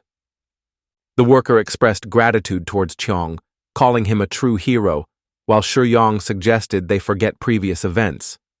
He requested the clerk's assistance in redecorating the home and removing Hua Shiren's belongings, to which he consented. Afterward, Ji departed, stating he had other matters to attend to. The sect worker contemplated how soon the ratings of the intersect might shift. Upon arriving at the house, the man inquired if the young man had already settled in. The student, eager to commence his studies in alchemy after making housing arrangements, hurriedly approached his mentor. The mentor replied that given the young man's abilities, pursuing alchemy was of no use. Our protagonist was completely baffled by this response and couldn't grasp the reasoning behind it. As he gazed at a nearby stone, he noticed it was emanating light, along with fragments of the Master Sensei's stone tablet. Sensing remnants of the sword's energy within, the master chose to retain it and proceeded to explain. In that instant, our hero recalled absorbing his sister's intent, as if it were the sword itself. Yet, this sensation was distinctly different from his sister's energy. The young man contemplated while reaching out to the stone. In the next instant, he experienced a surge of power. At this point, the sensei inquired about the young man's condition, sensing something amiss. Chaeyoung stood there, preoccupied with the stone and initially silent. The sensei then asked Chaeyoung what was occurring, recognizing that the young man was deep in meditation. So engrossed that he was oblivious to his mentor's inquiries, our hero was immersed in contemplation. He envisioned a sword rushing towards him, considering the intensity of its intent. Reacting swiftly, he evaded the strike and observed the sword's next move, managing to seize it by the hilt while questioning its desire to escape. He wrestled with the sword, ultimately using his strength to conquer it. He understood that such formidable power was contained within this stone, perceiving it as a potent energy linked to the sword. When he saw the sword yield to him, he recognized that he now wielded two distinct sword intentions. The master, attempting to call out to our protagonist, noticed that the young man was able to respond, prompting him to inquire about what had just occurred. The master, his hand trembling as he gestured, instructed our hero to direct his attention in that direction. Upon turning, the young man observed that the wall was fractured, mistakenly believing that he was responsible for the damage. The sensei, regarding the youth with admiration, considered him a true prodigy. After 3 years of studying this stone without success, the boy had seemingly tapped into its sword intentions with just one moment of meditation. Gazing at our hero, the sensei pondered. Moments later, he invited the young man to examine the stone once more, suggesting that he might discover something new if he did. In response, our hero clarified that he felt he had already absorbed the essence of the stone, explaining that a significant period would be required before he could do so again. Consequently, the sensei advised him to pursue the art of the sword, expressing concern that if such talent were applied to alchemy, the young man might become the primary antagonist of their sect. The young man boldly declared that mastering alchemy had been his lifelong aspiration, regardless of the master's reservations. After hearing this, the sensei was taken aback. He indicated that if the boy was resolute in his desire to learn, he would no longer discourage him. He cautioned that mastery in alchemy was not simply achieved through study. It was comprised of 90% talent and only 10% technique. The young man, in awe of his mentor, listened intently. The master emphasized that obtaining a pill was one thing, but crafting one was quite another. He noted that only he had reached the 5th level in alchemy, and this was due to his unique cauldron. The sensei's cauldron, a creation of profound significance, was of the 4th tier, just under the vessel with the 4 elephants from the imperial palace. This special cauldron could enhance the potency of pills by 10%. "This is the work of my mentor," he stated, offering his student a notebook filled with recipes for lower alchemy. He then turned to Chaeyoung, encouraging him to attempt creating a pill using the information within as a way to assess the young man's skills. Our protagonist was taken aback by this. The mentor mentioned having a conversation with Sergeant Lei, noting that if the young man lacked talent in alchemy, he could simply learn the swordsmanship from him. Our hero consented, reasoning that if he succeeded in the task, the master wouldn't push him towards anyone else. Grabbing the book handed to him, The master smiled and assured him that he wouldn't do so if he truly believed the young man could excel in this test. On the table before him lay the ingredients for crafting the primary pill, and he was to begin following the recipe. If any questions arose, he was welcome to ask. Gazing at the spread, our hero recognized several components and set to work. The master observed intently, noting that alchemy requires tranquility and focus. Haste would lead to failure. Understanding the required heat for each pill was essential to mastering alchemy. The mentor emphasized that rigorous practice was key to mastering pill creation. As he watched the young man, the master remarked on his potential but warned that overconfidence was detrimental in alchemy. Alchemy encompasses numerous errors, the mentor stated while our hero studied the book, attempting his pill. He further explained that alchemy would teach even the unskilled about failure at that moment. The young man, with a determined expression, began preparing his pill, anxious for the outcome. Turning to the master, Young inquired if he might see what the main pill resembled, explaining that his prior chemistry studies had been minimal. The master, gesturing toward the pills neatly arranged on a sheet of paper before him, invited our protagonist to examine them closely. After picking up one pill and scrutinizing it, our hero comprehended its appearance and realized that upon seeing her again, he would know exactly what action to take. Crafting a pill requires mastering the transformations of the ingredients in the cauldron. Essentially, one must manage the melding of energies within the pill and ultimately cleanse it of any impurities. The proportions and quality of the ingredients, coupled with the crucial aspect of controlling the flame, are learned through repeated trials. Eventually, this allows him to discover the optimal method for pill creation. However, the situation changes when one inhales the aroma of the ingredients. Observing the cauldron, our hero perceived that there were no bubbles of attributes beneath the lid, but a distinct smell wafted from it. It took a stroke of fortune to sense the fluctuations in chi energy. In the next moment, as he intensified the flame, he focused intently on the cauldron before him, while the master, observing the young man's actions, felt confident but was curious about the impending outcome. Having recognized the fragrance of the ingredients and their characteristics, our hero contemplated the nature of the attribute through the strength of the scent to gauge how much to introduce.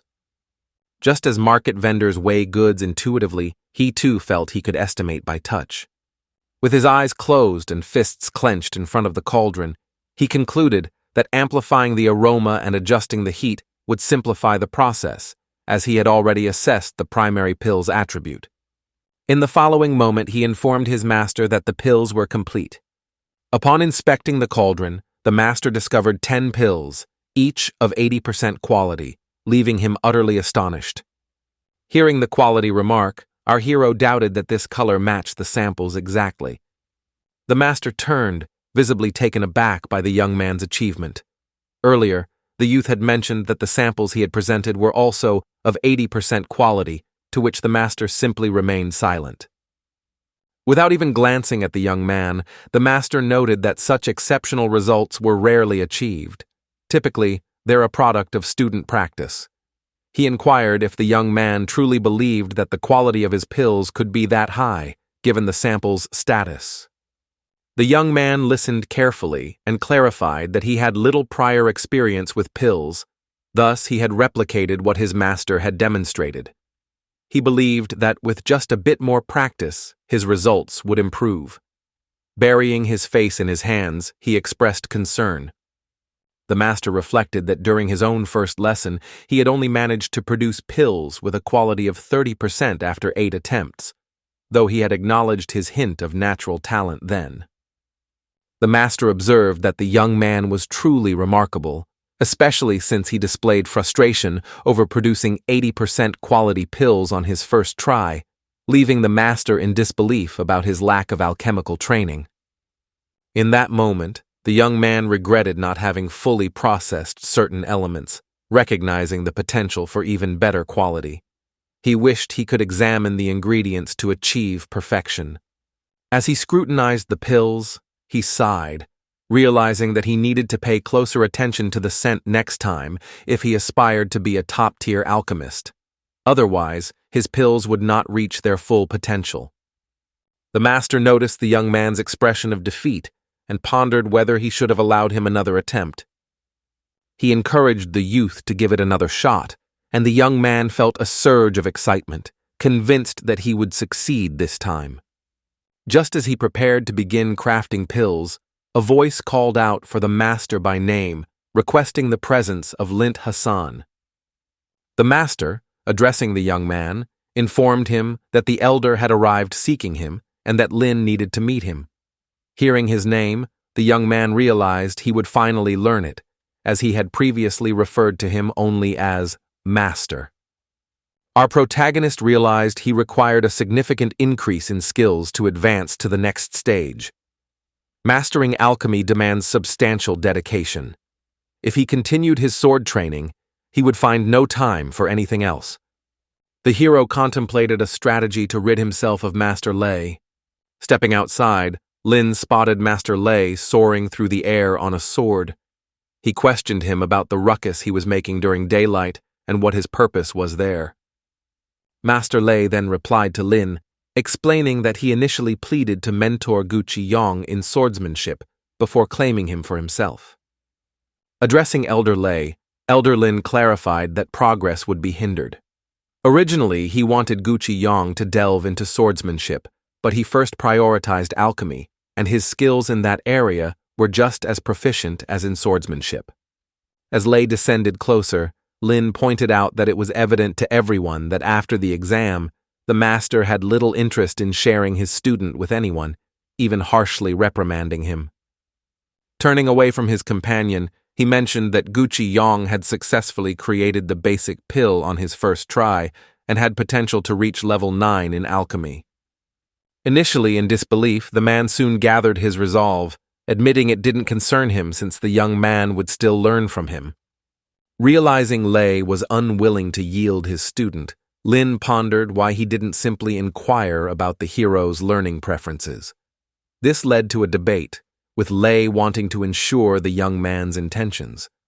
Upon entering the house, Lin called for our hero while his partner insisted he had no plans to steal anyone.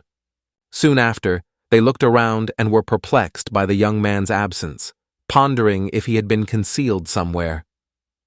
They then noticed a letter on the table, prompting Lin to decide to read its contents. The hero conveyed to his master that the main pill was complete and that his alchemical knowledge had grown. He needed to focus on the sword techniques acquired from him, but had ultimately chosen a different path toward immortality. He lacked time for sword training and apologized, signing the letter as Gucci Yong's wayward student. After examining the pills laid out before them, Lin observed that the young man genuinely produced pills of impeccable quality. Lei remarked on the young man's remarkable talent, questioning why he showed no interest in mastering swordsmanship. Frustrated, Lei sighed and expressed his strong desire to have the young man participate in the tournament of the 4 esteemed sects. At that moment, our hero, engrossed in his book, realized he still needed time to select the technique he had earned during the exam.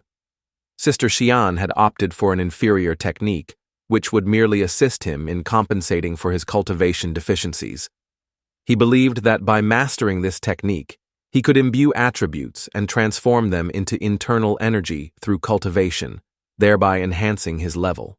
As he pursued his aspirations, he pondered one unresolved issue, the whereabouts of Sister Xia, who had only left him a book. With numerous concerns weighing on him, he recognized the necessity of returning to the mountains to absorb more attributes for a breakthrough to the next level. Hills and peaks. Fixing his gaze on the butterfly he had sliced through with a single motion, the young man realized that the intent of the stone sword differed significantly from what he had gained from the sisters. He marveled at how this sword intent could reach such heights as he held the butterfly in his hand. This intent had enabled him to advance to new levels and achieve the stage of gathering Kai, embarking on the path of immortality. He wished to refer to this intent as the foundational intent of the sword.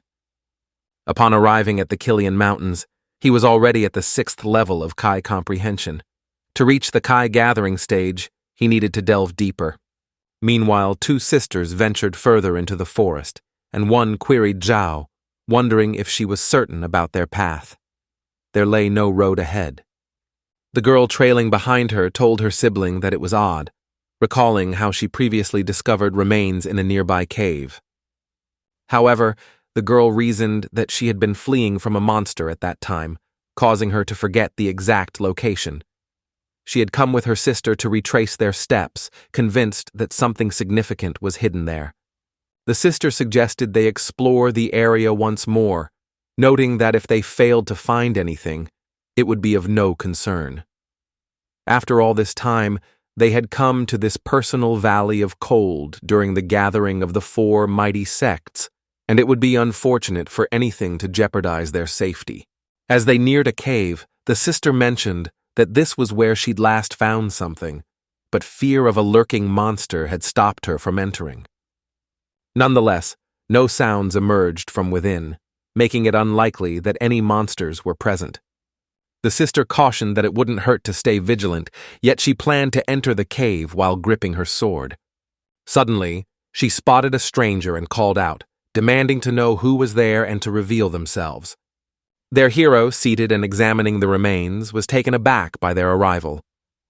Just then, the girl shouted, insisting the boy not remove his hands from the object, as it belonged to their ancestors from the Cold Moon Valley. One sister, having overheard, inquired about which ancestors were mentioned while the girl urged her to be quiet to retrieve it.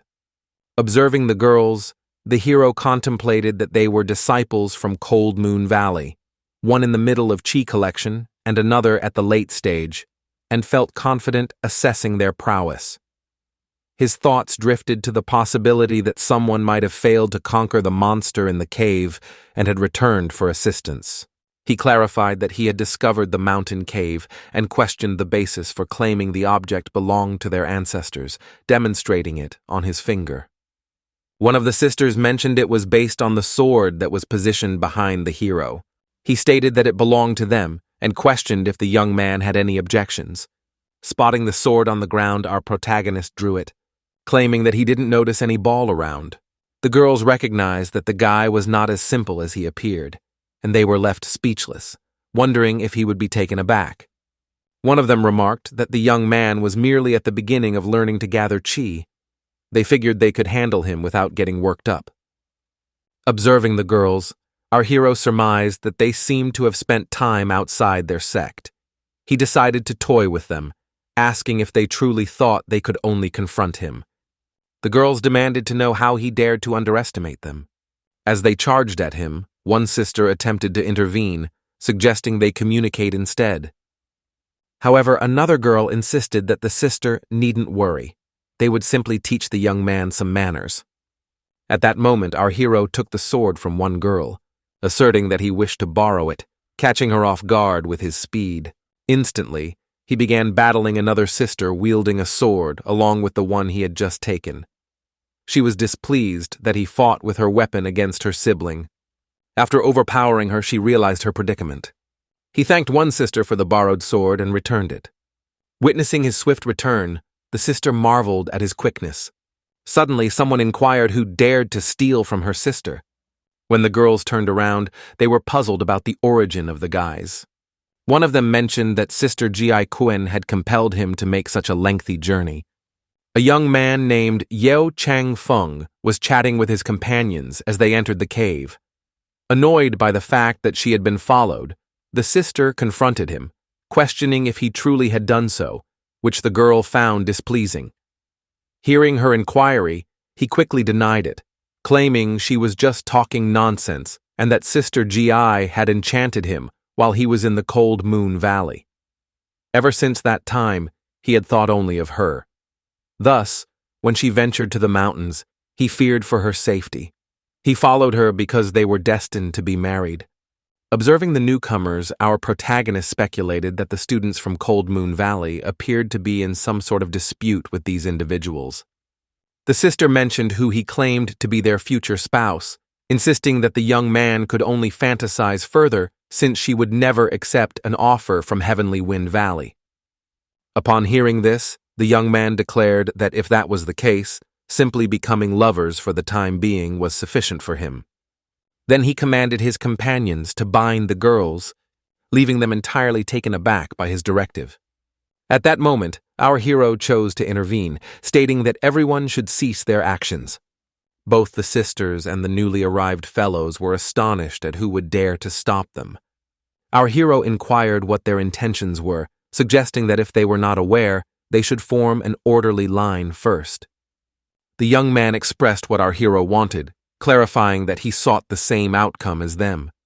Se-yong advised them to leave, as he had no time for this. Hearing our hero's words, the guys erupted in laughter, commenting that the young man had provided them with great amusement. Turning to him, he questioned if his arrogance was excessive for someone of lower rank and how he could dare to address him in such a way. The girls believed the boy must have lost his mind, despite his speed surpassing theirs. The disparity in strength was evident. They figured he was outmatched, glancing at him from behind. However, the young man lacked self-assurance. While observing their hero, the girl reflected that thus far, the fights had been one-round affairs. As the saying goes, one learns about war through battle. She considered that the young man wasn't too bad.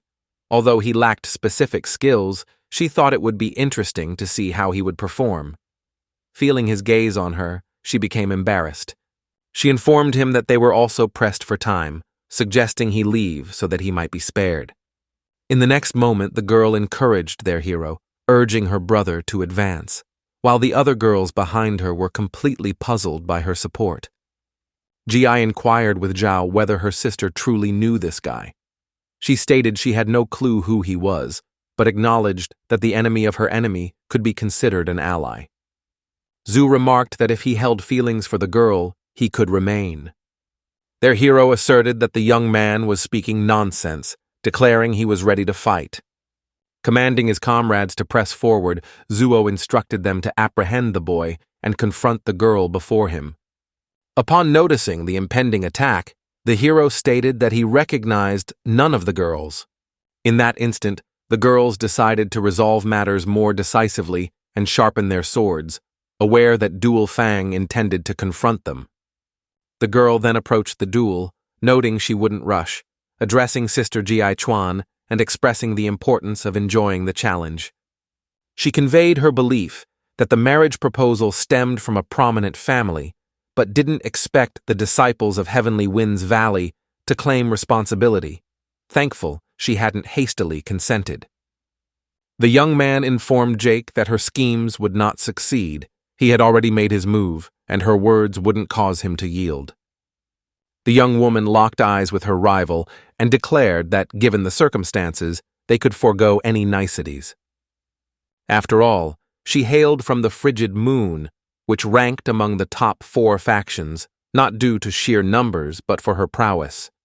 In that instant, she unleashed her ice abilities, causing the ground beneath them to freeze over.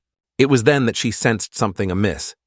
The duelist questioned her about her condition in light of the situation, wondering if it would be effective to use the ice river in multiple directions. Meanwhile, the girl struggled to comprehend what was happening. She felt an overwhelming pain despite having barely expended any energy. At that juncture, her magic began to fade, drawing everything closer to her. Grasping her chin, she realized she could not withstand her adversary. Instantly, she retorted, stating the guy could only fantasize about winning, as she would sooner perish than yield to him, labeling him a rogue. The young man countered that it wasn't her choice, urging her to witness her sister's disgrace in the duel. In that moment, he was seen perched atop his fallen comrades, concentrating intently on his opponent, unwilling to interrupt her. He muttered a few curses, hurriedly acknowledging his inability to hold back. At that time, the girl thought about how her sister and others had fared because of this guy, who had taken them down with a single strike. Taken by surprise, the duo didn't anticipate this, allowing the girl to seize her chance and flee. Our hero questioned why the guy was still preoccupied with girls, as if he'd forgotten about him. The young man, upon turning around, attempted to identify who our hero was. Rising from his seat, our hero requested the opportunity to clarify his identity, noting that they all belonged to the 4 primary clans of the area. He introduced himself as Jiyu Cheong, a disciple of the Green Cloud faction. Mentioning his affiliation with the Heavenly Wind, he addressed the young man, asserting that he would reveal their true forms once their disguises were removed.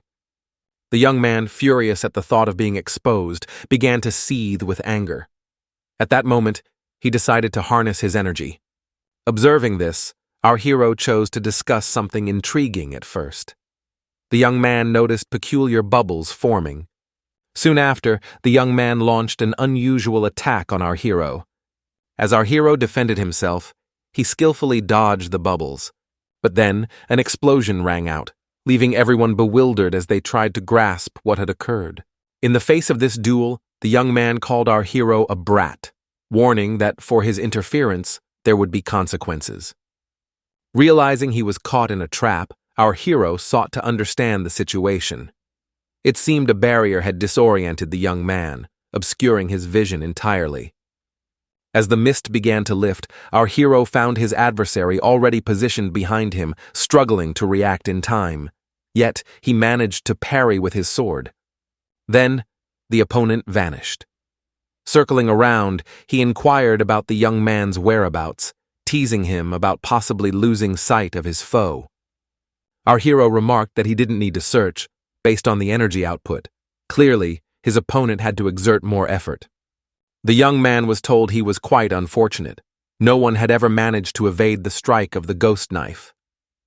In response, our hero asserted that he would be the first to do so, declaring that he had successfully cornered his opponent and was ready to counterattack. However, already positioned behind the hero, Jiro informed the young man that he had missed his chance, warning that this error could lead to his demise. In the next instant, he was launching an assault on our hero Gi. Observing this, Chung Fong noted that the duel was against a formidable opponent in the Valley of the Heavenly Wind. Such techniques were not typically taught, suggesting that the adversary possessed some hidden skills. She reflected that she should have encountered them much earlier, but the dense fog had muffled all sound, rendering her unaware of their approach. Clearly, the fog acted as an obstruction. As she moved deeper into the fog, her mind was flooded with thoughts of our hero, contemplating how he might handle the king insect's swordsman, but she held on to hope that he was safe. Just then, she spotted a figure ahead. It was our hero struggling to fend off Jewel's assault. As Jewel flew towards her, she managed to reach our hero briefly and inquired if he had sustained any injuries. Gripping his sword tightly, he assured her he was unhurt. Meanwhile, Jewel stood nearby, acknowledging that the young man was the first to evade his sword. Our hero clarified that killing him was not an option, and Jewel's sword was not an obstacle for him. At that moment, Jai addressed Zhou Chain, expressing his need for her to launch an attack and to test his skills. Concealed by the fog, Jewel declared that if she was prepared, they would both meet their end. In the following moment, our hero positioned himself back-to-back with the girl, anticipating their opponent's emergence from the invisible mist.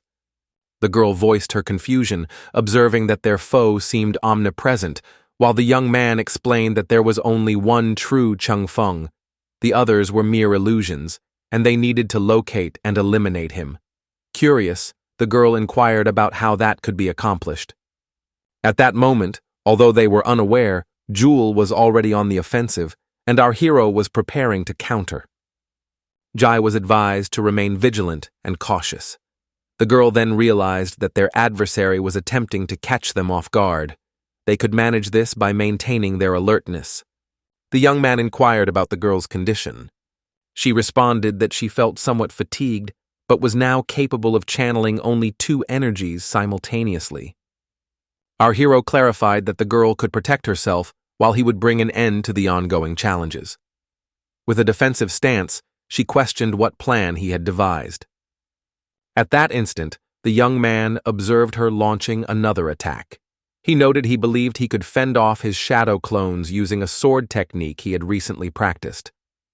In the following moment, he successfully struck one of them.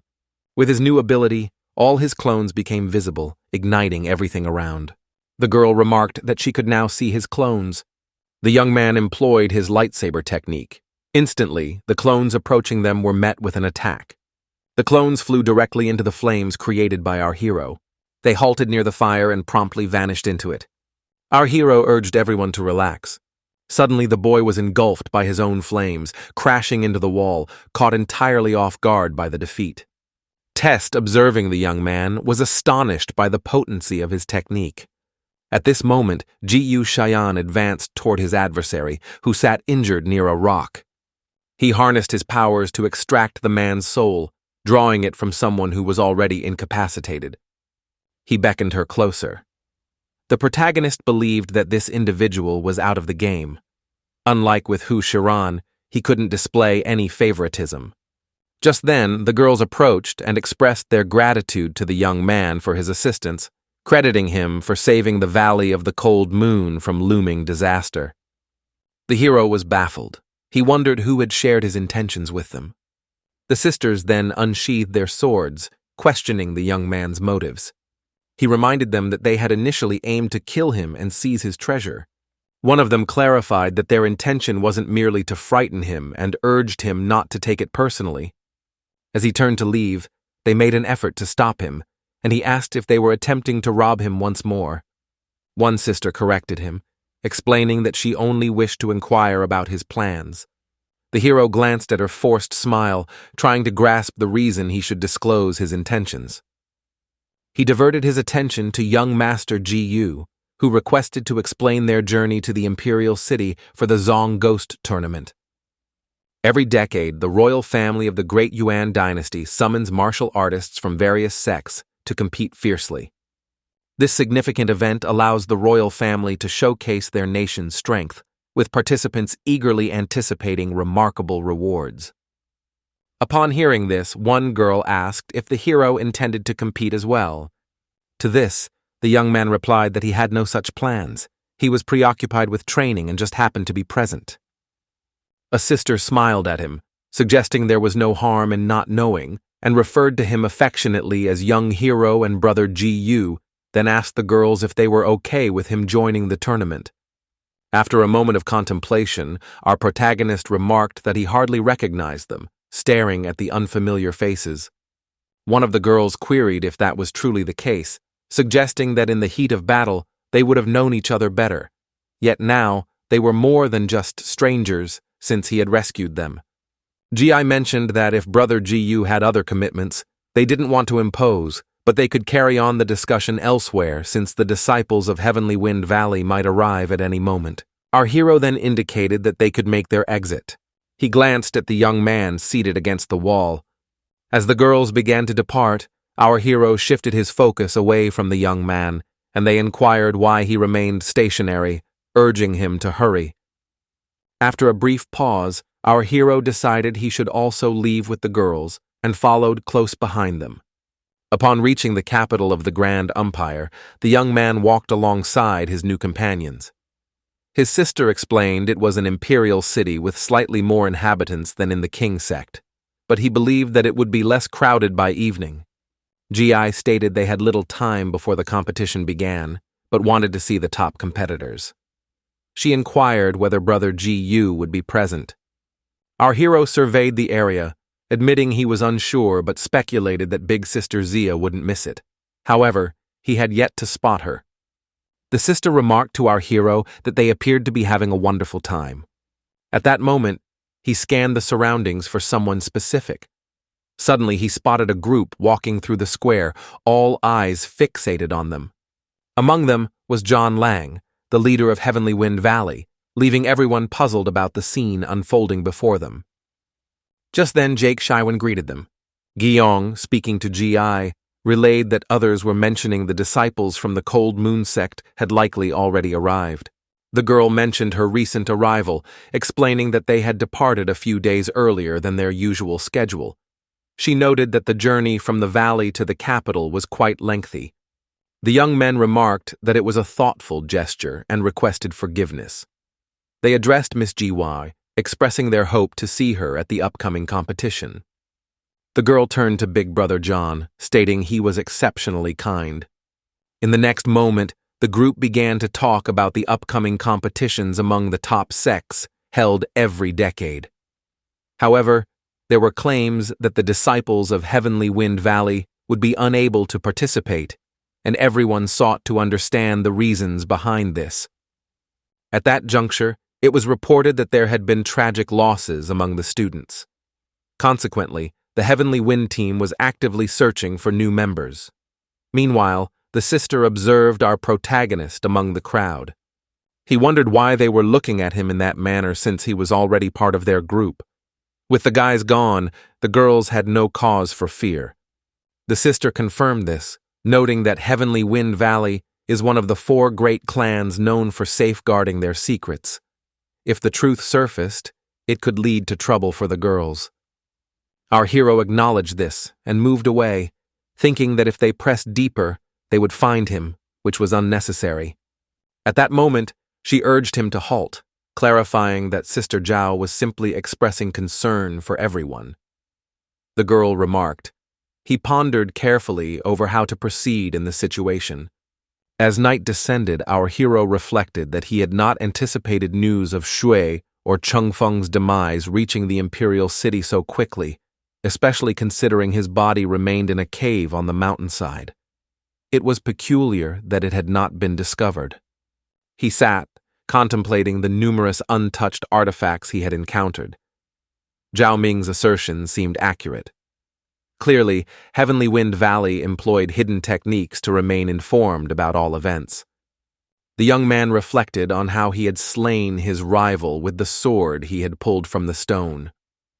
Although there was no direct evidence implicating him, should they discover that Zuo Chengfeng was pursuing Ji Chuan and that he had followed her and her group, he would undoubtedly become a suspect. The fighting style of the Cold Moon Valley was distinct from his own. Fortuitously, he believed he had made the choice to proceed independently in time and bid farewell to the girls, hoping they understood his intentions. At that moment, he gazed at the ring in his palm, contemplating how fruitful his journey had been. This ring, a storage device rather than a mere ornament, hinted that its previous owner had been someone of notable repute. Amidst the chaos, he had overlooked its contents, but now he was finally ready to uncover what lay within. He focused his energy on the ring to learn more.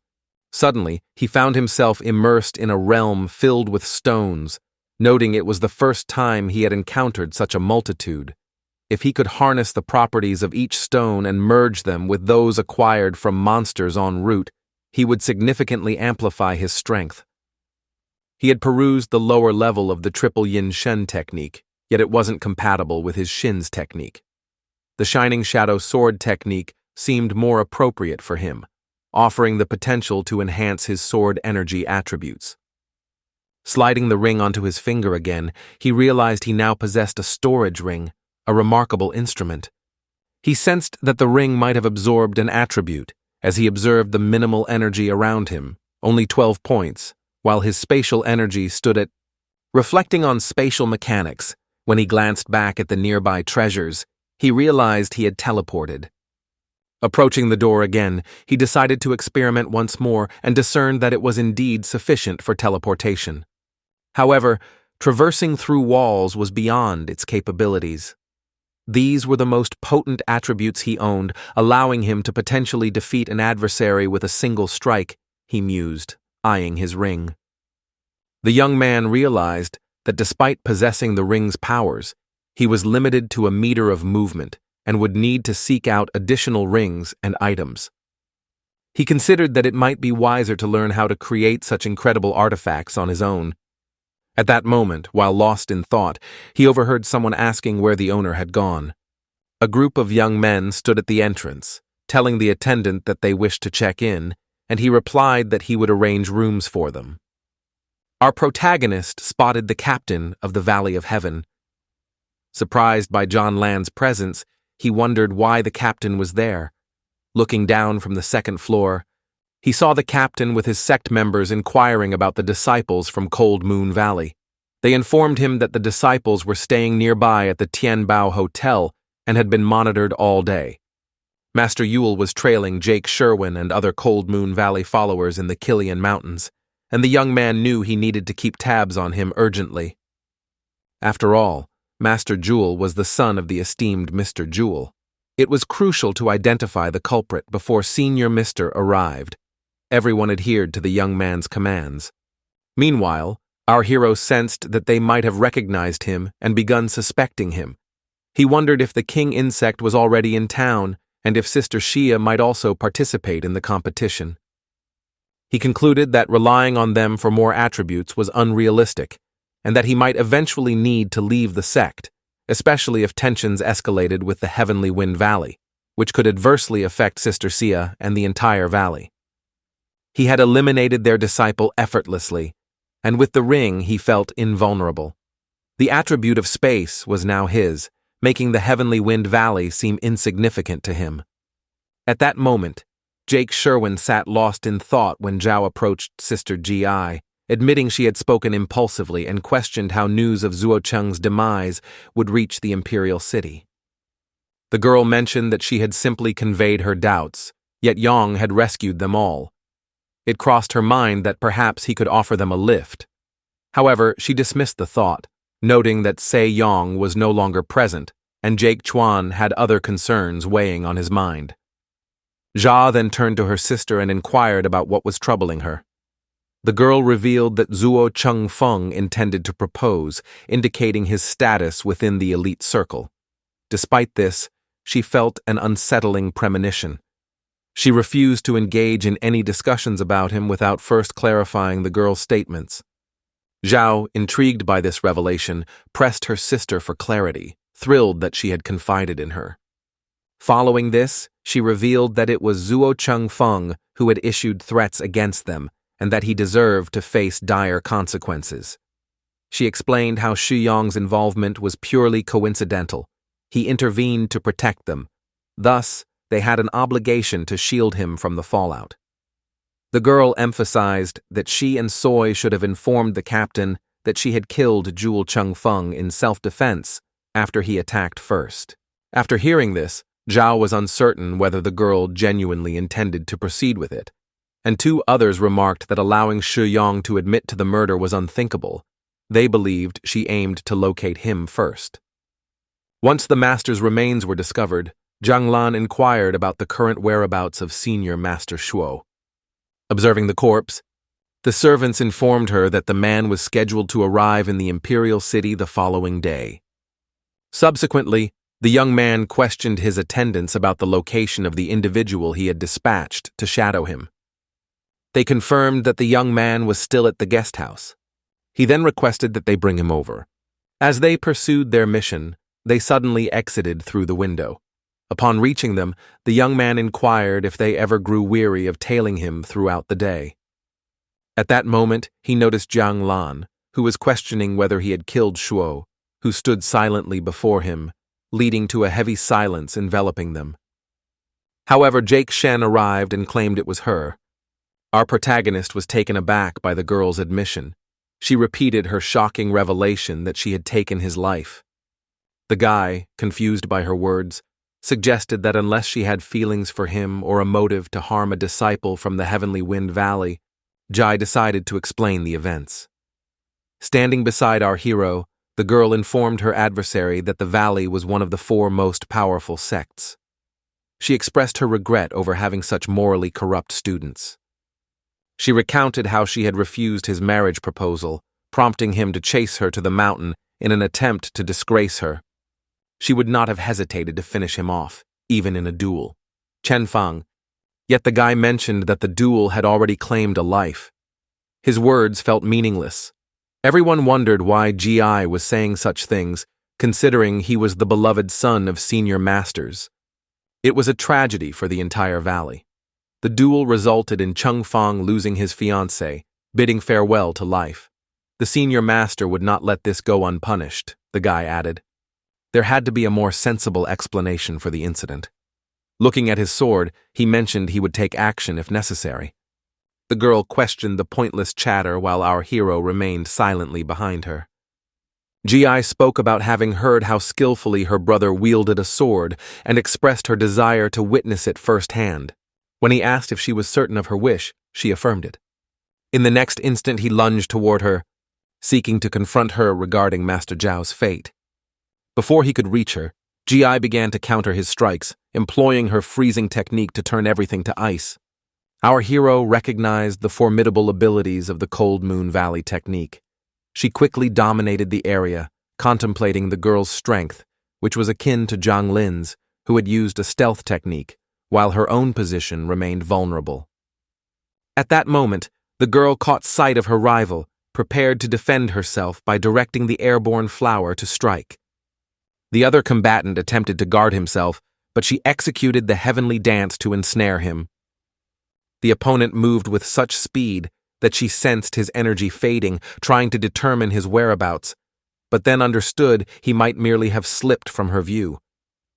In an instant, she turned and spotted him launching an aerial assault, prompting her to summon ice to crush him yet again, only for him to shatter her ice and move to strike. It then dawned on Gi that he was not interested in her at all, but rather in Kushi Yong, who was nearby. Jia believed he could punish their hero by aiming his sword at him, and in that moment I urged him to halt. Our hero utilized teleportation to evade the opponent's strike. Jai observed intently as their hero vanished just as he was about to launch an attack. Zhang Lin was equally taken aback to find the young man gone in an instant. Addressing his adversary, our hero inquired about the motive for the attack, while Che Yong realized he was the true target all along. The astonished opponent certainly didn't anticipate such a counter and the young man's remarkable evasion. In the next moment, the three were surrounded by ice, perplexed by the turn of events. Lin pondered how the young man achieved this, questioning if Jai could track his movements through the ice and limit his abilities, yet this youth, despite all the distractions, understood he was the intended target. Yet it was the young man's recent maneuver that truly instilled fear.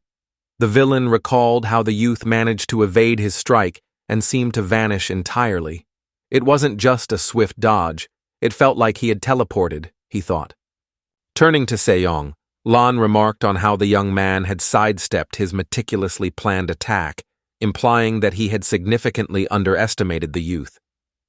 At that moment, the hero mentioned that he would reconsider their situation, given his connection to the young man's sister. He should be aware of her techniques, and he noted that their skills appeared to complement each other. If he intended to confront her, he'd have to be bold and merciless. However, the young man countered that his adversary was avoiding combat, realizing that the true intention was to strike him instead. At that instant, Jai spoke of facing a disciple of the king insect, prompting caution in dealing with Lan Jai before making a move. Unbeknownst to the guy, the young man indeed had ties to the king insect, who expressed his ignorance of that fact. However, he acknowledged that the elders utilized this connection. As the lead disciple of Heavenly Wind Valley, he felt compelled to address the issue to prevent escalation into a sect-wide conflict. Jai inquired if that was possible, considering Yuel's role in the matter. The girl affirmed this. The young man then stated that it was irrelevant whether Zuo Chengfeng was alive or dead. What mattered now was calming their master Shu. Upon hearing this, our hero burst out laughing, surprising the towering Lan. The young man noted that he had gained insight into how Heavenly Wind Valley, one of the premier sects, managed its disputes. It was evident to all that they bore responsibility, yet they sought to shift the blame elsewhere, our hero commented. Addressing the youth before him, who attempted to defame them, he pointed his sword, labeling him weak for accepting his fate. He claimed he would take the life of a novice who had only recently awakened his chi essence, questioning if that was a justified conclusion. Furthermore, the young man had slain Sajal. Upon hearing all that had been said, our protagonist declared that he had a superior proposition. Lifting his sword, the youth asserted that his offer was quite straightforward. He intended to put an end to this. Elders, you all inquire whether the matter would be resolved if this occurred. This unexpected statement left the audience astonished, causing them to gaze at the young man in disbelief. In response, Lan remarked that while the youth could present a speech, he didn't even know how to spell death, making him aware of it. At that instant, the young man's fury boiled over as he began to charge at our hero, claiming that once he captured him, the young man could speak with Master Zuo regarding the situation. Realizing his opponent had made a choice, our hero prepared to defend himself. In that moment, he noticed the young man darting past him with incredible speed, astonishingly swifter than during their earlier confrontation.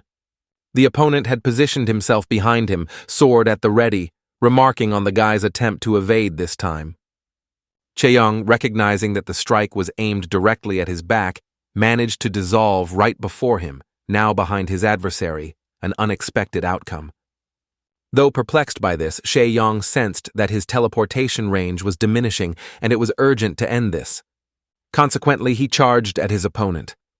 In the thick fog, visibility was poor. The young man couldn't discern if his opponent could dodge the attack. Realizing his teleportation required more energy and the residual space was weakening, he noted he only had 23 points left to manage. As he was pondering this, the adversary had resurfaced behind him, launching a surprise attack. The young man recognized the difficulty of the situation, but knew he must reserve his teleportation for the most critical moments. In that instant, he managed to withdraw from the conflict because Jake Chuan created an ice barrier between the two men, preventing them from harming each other while also safeguarding a young individual. The girl, utilizing her powers, reminded Lan that she had previously cautioned him that this matter was theirs alone and there was no reason to involve a novice. Responding with anger, he glared at the girl and stated that if she was so eager for death, he would gladly grant her wish. While the young man was momentarily distracted, our protagonist summoned the golden torch's beam and the intention of his sword, launching an attack on his opponent by conjuring flames. Both giants were taken aback by the incredible strength of our hero. The young man declared to his foe that the final strike would determine the outcome of the duel, channeling all his energy towards Lan, who was clearly caught off guard. In the next instant, an explosion occurred, causing Jake Chuan, who was nearby, to shield herself with her arms. She tried to protect herself from the cloud of smoke rushing toward her. At that moment, our hero advanced toward her, sword in hand, focused on what lay ahead. Through the haze, an indistinct figure emerged. At that instant, they saw a man appear before them, ready to save the young man. Observing our hero, the man raised his hand and questioned whether he truly had killed his son. Upon seeing this man, Jake Chuan instantly recognized him, and in astonishment, asked if he was indeed Senior Master Zuo. Everyone believed this was a grave matter. If the old masters revealed themselves in front of them, our hero tightened his grip on his sword. He sensed that their capabilities existed on different levels, with him possessing only 15 points in space attributes. The young man had grasped how the teleportation technique functioned, understanding that the costs would vary based on the distance moved. He realized he could now teleport 5 steps further. While clutching his sword, the young man reflected that it seemed he was unable to secure a victory. His hands trembled as he spoke, stating that the young man was indeed correct to approach Cheyenne directly from his position. Zuo was expressing the grim reality that they were all doomed. At that instant, he prepared to strike the young man, wielding only one hand. The adversary launched an attack against Yong, who attempted to evade by maneuvering his sword to defend himself. Moments later, the skirmish commenced. Shuyong was focused on dodging the blows his opponent delivered. Observing the conflict, Jake Chuan inquired whether the young man was all right. Our protagonist, evading yet another strike, pondered the futility of his efforts to deflect the attacks. Realizing the relentless nature of the assault, he recognized his inability to withstand the opponent's force. Elder Zuo announced it was time for Jia to take her turn. The girl, summoning her strength, created an ice barrier for protection. However, her efforts proved ineffective as the man outsmarted her and effortlessly shattered the ice. He then launched an offensive against her. Though she attempted to fend him off with her sword, she found herself struck by his attack. Noticing the threat to the girl, the young man called out to her, but Jake Chuan was severely wounded. Zua remarked that it hardly resembled a fight. It was an overly simple demise for the two. He surveyed the young man and the girl, musing. Rising from his seat, the young man reflected on how, despite accumulating various attributes, he had been unable to counter a single strike. He perceived his abilities to be equal to those of King Luhan.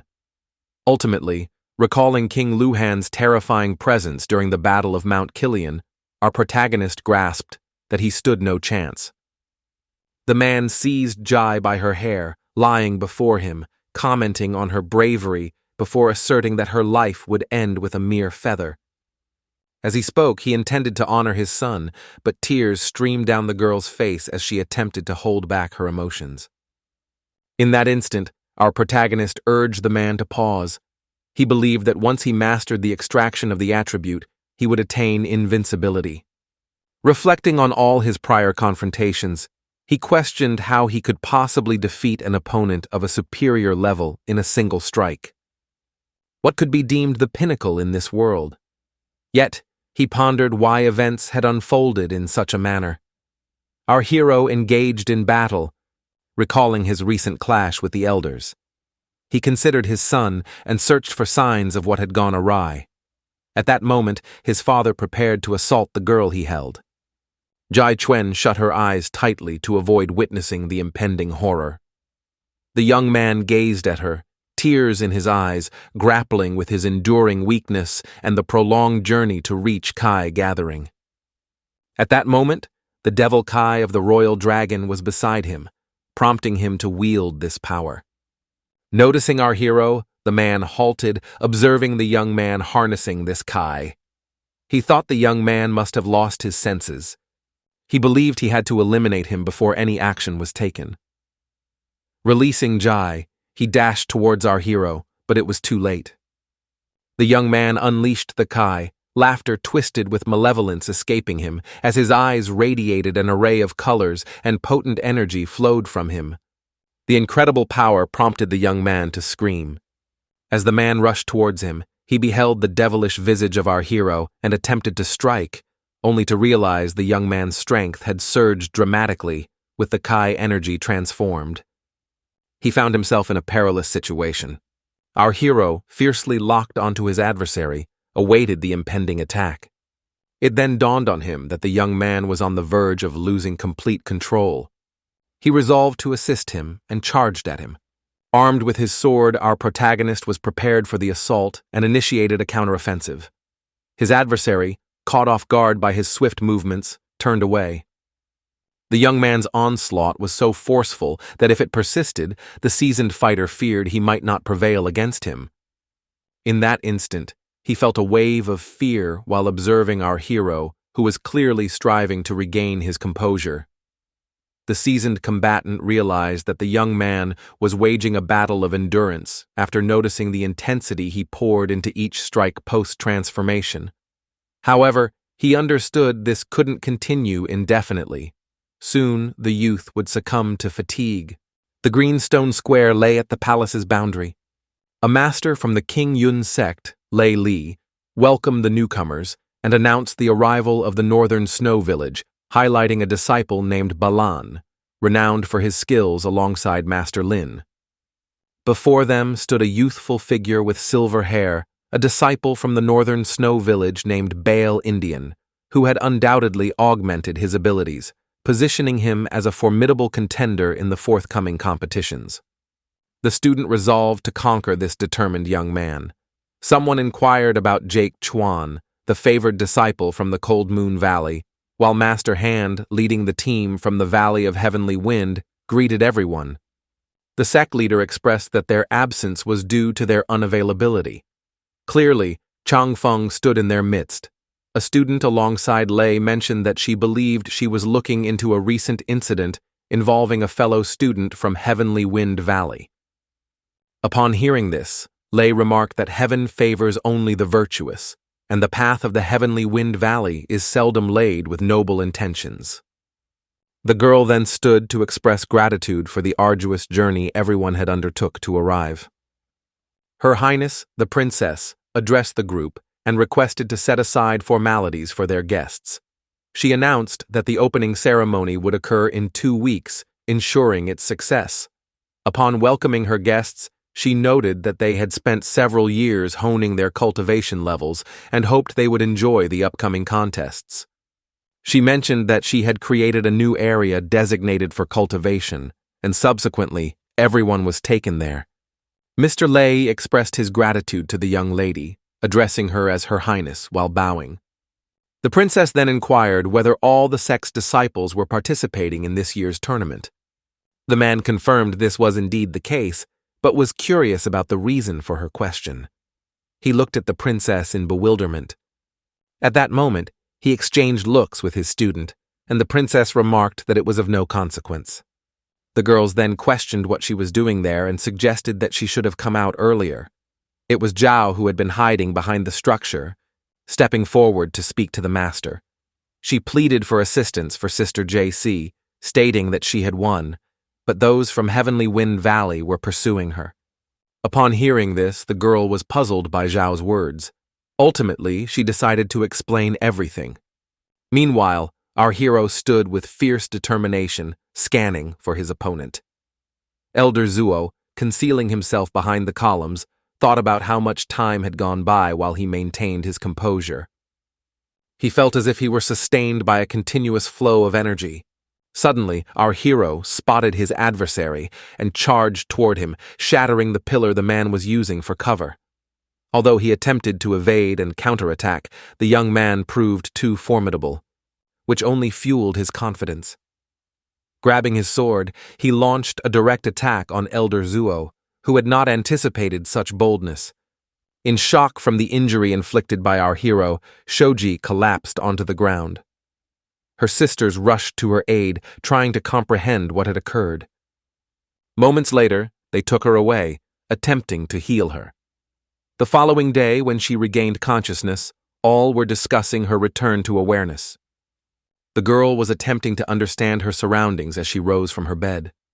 Her first question was about the guy's whereabouts. Where was she? Yang. Zhao mentioned that they didn't find the girl on the ground, but there was no one else in sight. She was genuinely shocked, realizing that Master Yang could be in danger and they needed to rescue him. Gi updated her sisters. They instructed her to take a breath and explain the situation.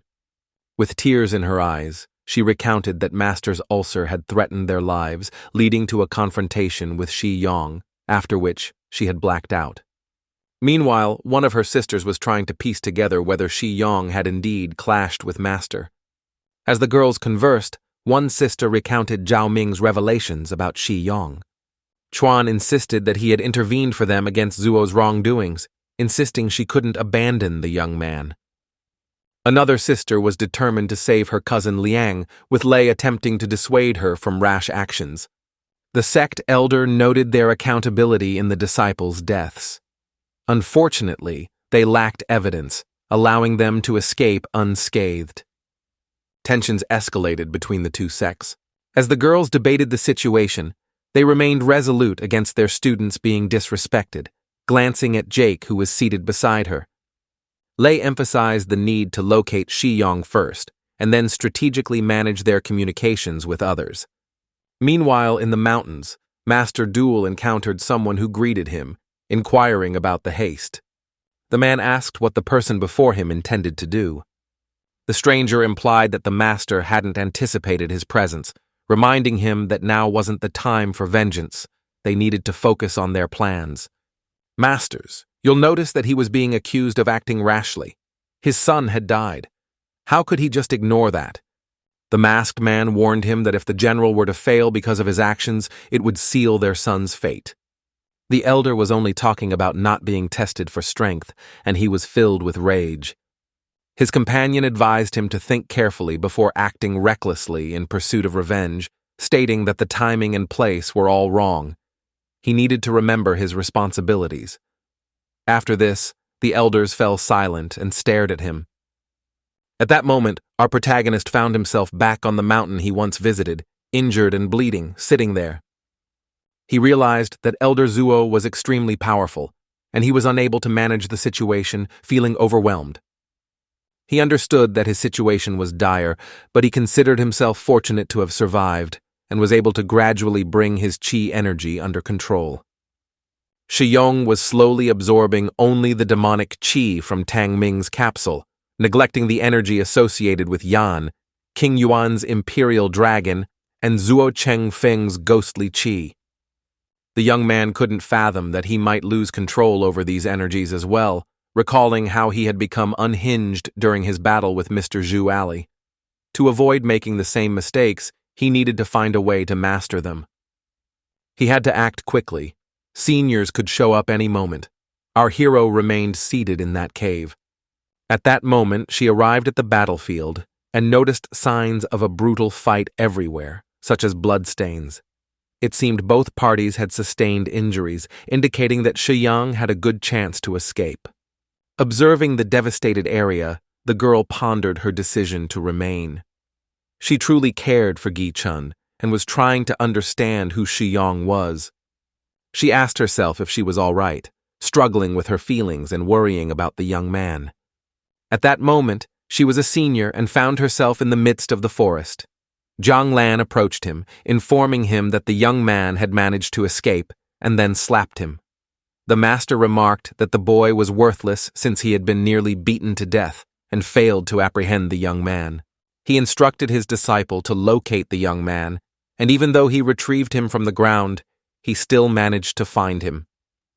The young man responded that he didn't believe this was the appropriate time for such matters. He reported that the various sects were falling one after another. Everyone was aware of Zuo Chengfeng. Being in an imperial city, it would be wiser for the master to handle the situation preemptively rather than reactively. However, with the arrival of the major families, the young man sighed, noting that it was now beyond their control. Master Shuo, upon hearing the young man's proud and forceful tone, questioned whether he dared to give orders. The young man explained that he was merely suggesting a solution since Ji Shun was with the elders from Cold Moon Valley. He highlighted that both Cold Moon Valley and the Green Cloud sect were on the lookout for the young man, and killing him would definitely put the sect at a disadvantage. He acknowledged that Master Zuo was grieving the loss of his son, but the situation now appeared to be the schemes of Divine Wind Valley. Master Shou asserted that Gucci Young should be killed, along with everyone responsible for his son's death. Just then, someone arrived and inquired about Sei's whereabouts. Young Lan mentioned there were complications upon spotting someone from the sect involved with the young man. Addressing Lan, the girl in front warned that if they harmed the young man, she would personally ensure his demise. It was Sister Zia who had come to check on the young man's location. The deer conveyed their disinterest in food, stating that if they were seeking him, they were looking in the wrong place. Then, she suddenly noticed a man in front of her, questioning if he was watching over Feng's father and the elders, to which all had confirmed that it was indeed the case. If they had killed his son, he vowed to eliminate this master, not to mention the junior followers of the Green Cloud sect. When the girl asked if he truly meant all of that, the girl claimed to be a novice of the Green Cloud sect. If they truly harmed him, she asked for forgiveness, but vowed to draw her sword and fight them. Meanwhile, Lan observed the girl trying to determine if she would confront the elder. Elder Zuo laughed, expressing his delight. After spending several days in the mountains only to battle some mere children, he found it ridiculous. As the girl launched her attack, she asserted that she was insulted, unsheathing her sword to strike at the man. The elder effortlessly caught her sword with 2 fingers, warning her not to be mistaken about her abilities. He acknowledged her talent, noting she was one of the 3 exceptional geniuses of the great Yun country, but she seemed insignificant compared to him, as he held her sword casually. The disparity between their levels couldn't be bridged by merely calling her a genius. He began to attack her, and despite her efforts to defend herself, she was ultimately overpowered. Observing this, Lan realized that even he couldn't match Elder Zhu. It was clear from the early stages of Kai accumulation how Shi Yong couldn't just flee, but could also injure powerful masters. The young man pondered whether the situation could be attributed to his own madness. Master Zuo observed the girl next to the tree raising his hand above her. He admonished her to think carefully before posing questions and to consider if she had the right to do so. Lan intervened, asking the elder why he wouldn't let her go this time. Angered, Master Zuo ordered the young man to leave, threatening to strip him of all his powers upon their return, and shoved him aside. The young man responded that he wanted to remind the elder of the events that had transpired that day. As he walked away silently, Zuo declared that the young master must die, regardless of whether the lords of heaven intervened. He warned that if they dared to provoke him again, he would not hold back, stating this as he departed. At that moment, the girl was expressing her gratitude to the young man for rescuing her. Turning to Lan, who also showed appreciation, she inquired about the young man's well-being, leaving him unsure of how to respond since he hadn't expected such a question. Meanwhile, our protagonist was sitting in a cave, taking a deep breath and realizing that all the attributes had finally been enhanced. This time, nothing broke, and although it was slightly more perilous than before, he still earned a nice reward. Surprisingly, the young man managed to fully absorb these attributes and reached the later stages of accumulation. Now, when confronting masters, he wouldn't encounter the same issues anymore. At that moment, he noticed a figure inquiring about what was happening. He looked ahead and saw who it was. Recognizing the stranger before him, the young man asked about the individual's identity. It was the same man who had previously discussed their plans with Master Zuo, and our hero felt a sense of surprise upon seeing him. Meanwhile, in her home, Jake Chuan awoke and began to cough as she got out of bed. She then turned to Mrs. Ji Wine, who informed her that it was time for her medication. She turned back and assured that all was well. Upon reaching the threshold, she was astonished to see her hero. The young man mentioned that Mrs. Gi herself was in a serious state, yet was still concerned for him. With tears in her eyes, she asked if he was all right, expressing her worry that had accumulated over the past few days. She had been particularly anxious after he had fallen into a frenzy while battling elders and struck Chang powerfully. This made her genuinely fearful for his life, yet she felt powerless to help. The young man leaned closer, reassuring her that he was indeed safe. While gently stroking Jia's head, Chiang comforted her. The girl acknowledged that she had seen he was fine and inquired how he had managed to escape that perilous situation. Our hero settled into a chair nearby and shared his story. He explained that during the moment she witnessed him in madness, he had merged with the fire. However, Elder Jewel's attack was flawed, allowing him to ultimately escape to the cave. Thankfully, he had conquered the inner demons and was able to recover. Afterward, he encountered Sister Zia, who was searching for him, which was why he found himself in her room at that moment. After hearing him out, Gi felt embarrassed but admitted that his sister was indeed beautiful. The young man didn't grasp what she was referring to. Moments later, he pulled out a bottle and announced that it contained Kai and blood restoration pills meant to heal the girl's internal injuries. He mentioned that she should have taken them as soon as he returned to the city. The girl was astonished to learn that he could make pills, as she had no idea Se Young had that ability. Our hero explained that his master was Lin Hassan from the Green Cloud sect, a top-tier alchemist from the great country of Yuan. Because of this, he had learned how to create them. The girl was surprised to hear him talk about himself for the first time when he handed her the pill. She was in disbelief as she held the pill in her hand. It was a level 10 pill, which took her by surprise, and she questioned how he was able to make them himself. The young man clarified that he couldn't purchase them, so he had crafted them on his own and urged her to accept them without worry, as he had plenty. In the next moment, the girl took the pill, with our hero assisting her by offering water. Blushing and feeling shy, she expressed her gratitude to him for his assistance. Just then, Zhao entered and announced that it was time for her sister to take her medicine. Upon noticing our hero at the girl's bedside, both were flustered and embarrassed at being caught in the moment. The girl insisted that everything was fine and urged them to continue, claiming she hadn't seen anything, before quickly leaving the room. Our hero turned away, flustered, and explained to Mrs. Gi that he meant to apologize and had only intended to provide her with the medicine. The girl also looked away, a bit shy, and assured him that she understood. A moment later, Zhao returned with the medicine, but did not hand it over immediately, needing to devise a better excuse. She requested our hero to give the medicine to the girl instead. By pulling his hands away, our hero indicated through his gesture that he had only brought medicine for Gi. Zhao remarked that she neither spoke nor observed anything, and then there was the young man's demeanor.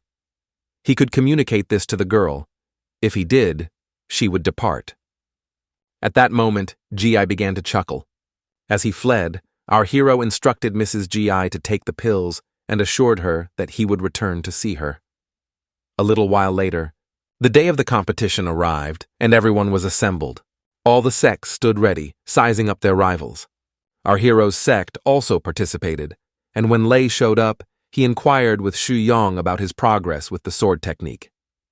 The young man, scanning his surroundings, mentioned that he had practiced a bit and gained some experience, but it wasn't sufficient for actual battles. Lei expressed his regret that the young man wouldn't be able to join this time, as it was a valuable opportunity to learn from other sect geniuses.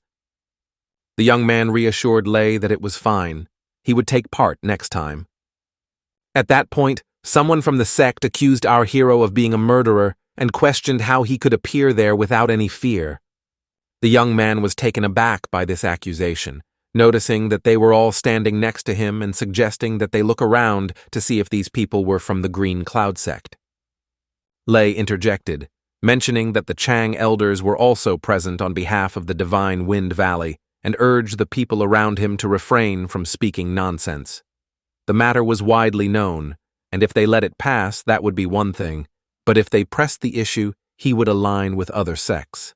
He explained to the sect confronting him that they would settle the matter in the royal court if it came to that. Lei cautioned them that when the time came, they shouldn't hold it against him if they found themselves at a disadvantage. Duel glared angrily at Lei for what he had just said. Just then, a representative from the sect approached Jewel and informed him that there was no reason to be upset, as today was the day of the competition.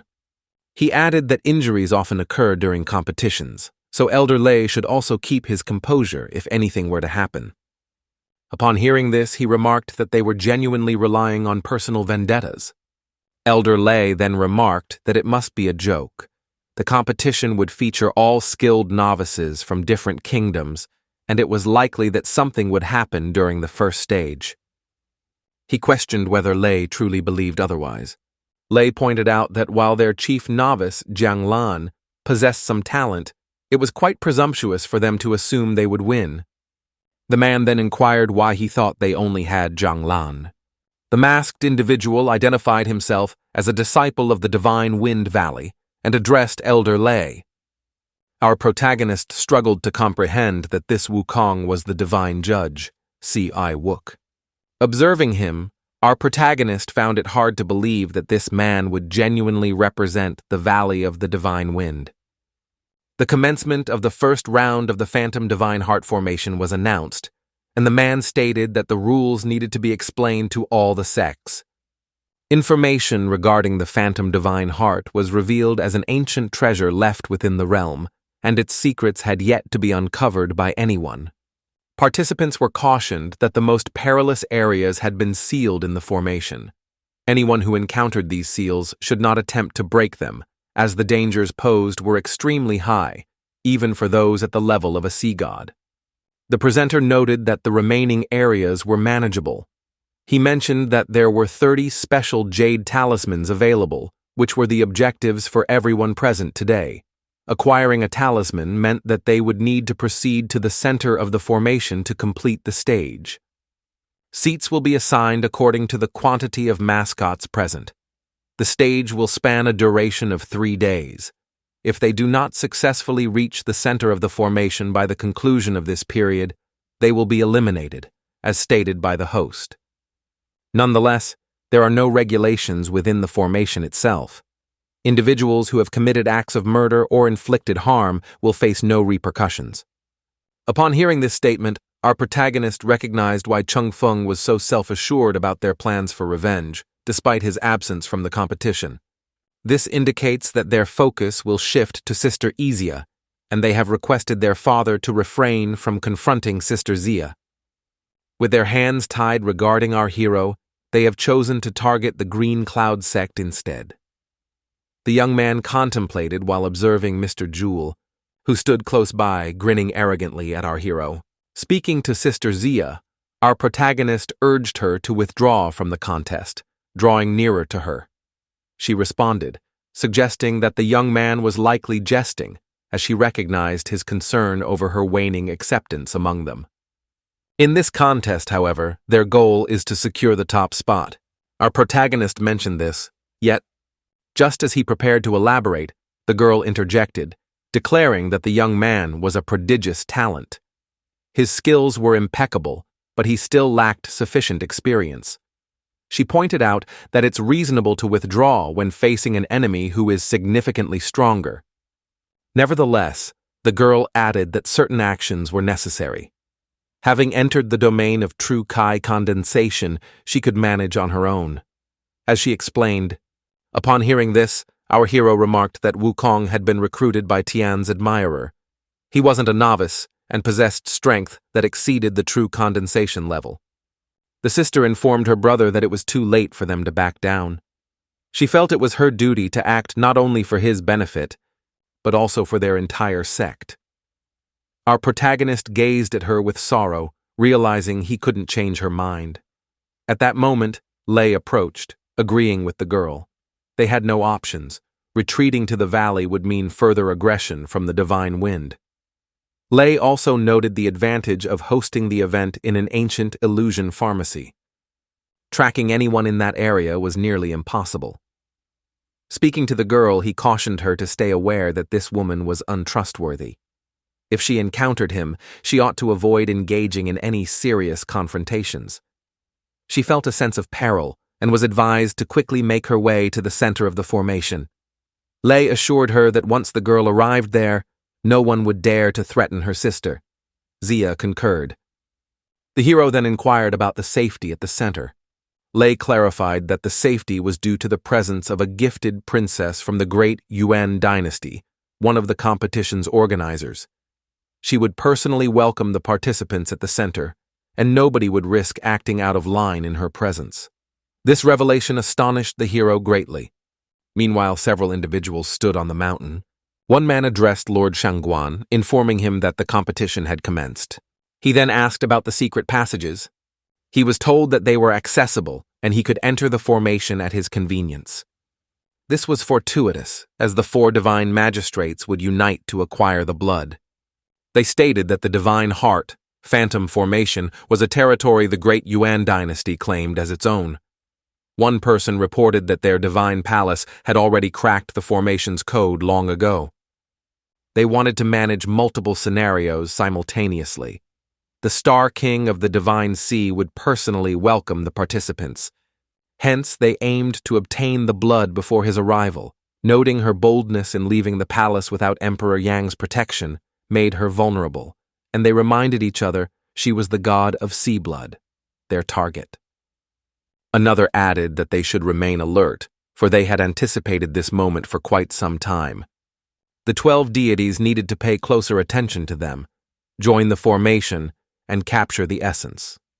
Thus, the presenters announced the commencement of the Phantom Divine Heart Formation competition. Every participant was required to enter the formation. The student surged forward, glancing at King, who cautioned her to be cautious, as this event was unlike any other. Heeding her mentor's warning, she began to sprint alongside the others. Our protagonist could only watch her go. It seemed that Yuan King Lumen would be in the formation's heart. It made sense that Saya Wukong represented the Divine Wind Valley in this contest. Now it was evident that Z. Wilkins had struck a bargain with the valley, allowing him access to the formation's center. Yet he also aimed to incorporate Se Yong into the Divine Palace. Therefore, he couldn't eliminate him. Our protagonist attempted to grasp the situation and soon understood that the Divine Wind Valley was leveraging the Divine Palace against the Green Cloud sect. He needed to find a way to relay this information to Qian Lu. Frustration bubbled within him as he regarded his new companion. At that moment, the individual handed him a map, revealing a hidden entrance to the formation. The young man mused that pretending to align with the divine palace was advantageous. The issue of entering the formation was swiftly resolved. He addressed Elder Lei, stating his intention to inspect the formation. Moments later, he decided to step away from the viewing area. While traversing the forest, he recognized the essence of the ghostly realm of the heavenly heart. Upon stepping into the water, he barely advanced a few steps before the surroundings shifted dramatically. This indicated that to progress to the next area, he needed to navigate these spatial distortions carefully and stay alert. No sooner had he contemplated this than a dragon emerged behind him. Inhabiting this lake, the creature sought to assault our protagonist. The young man responded by launching an onslaught with countless blades. After vanquishing the dragon, he began to battle it directly. He leaped onto it, attempting to strike the aquatic beast. The emergence of the sea dragon was unforeseen, yet he couldn't fathom why this dragon appeared so feeble. He speculated that perhaps the demonic beast was level 5 or 6, but he remained uncertain. Soon he recognized that the dragon was capable of long-range attacks. At that instant, the dragon, inflating its maw, aimed to overpower our hero. In the next heartbeat, the young man caught sight of the jade talisman nestled in its mouth. He hadn't expected to locate it with such swiftness, but he understood that to retrieve it, he must conquer this colossal dragon. However, the challenge was that he couldn't inflict any harm on the formidable demon.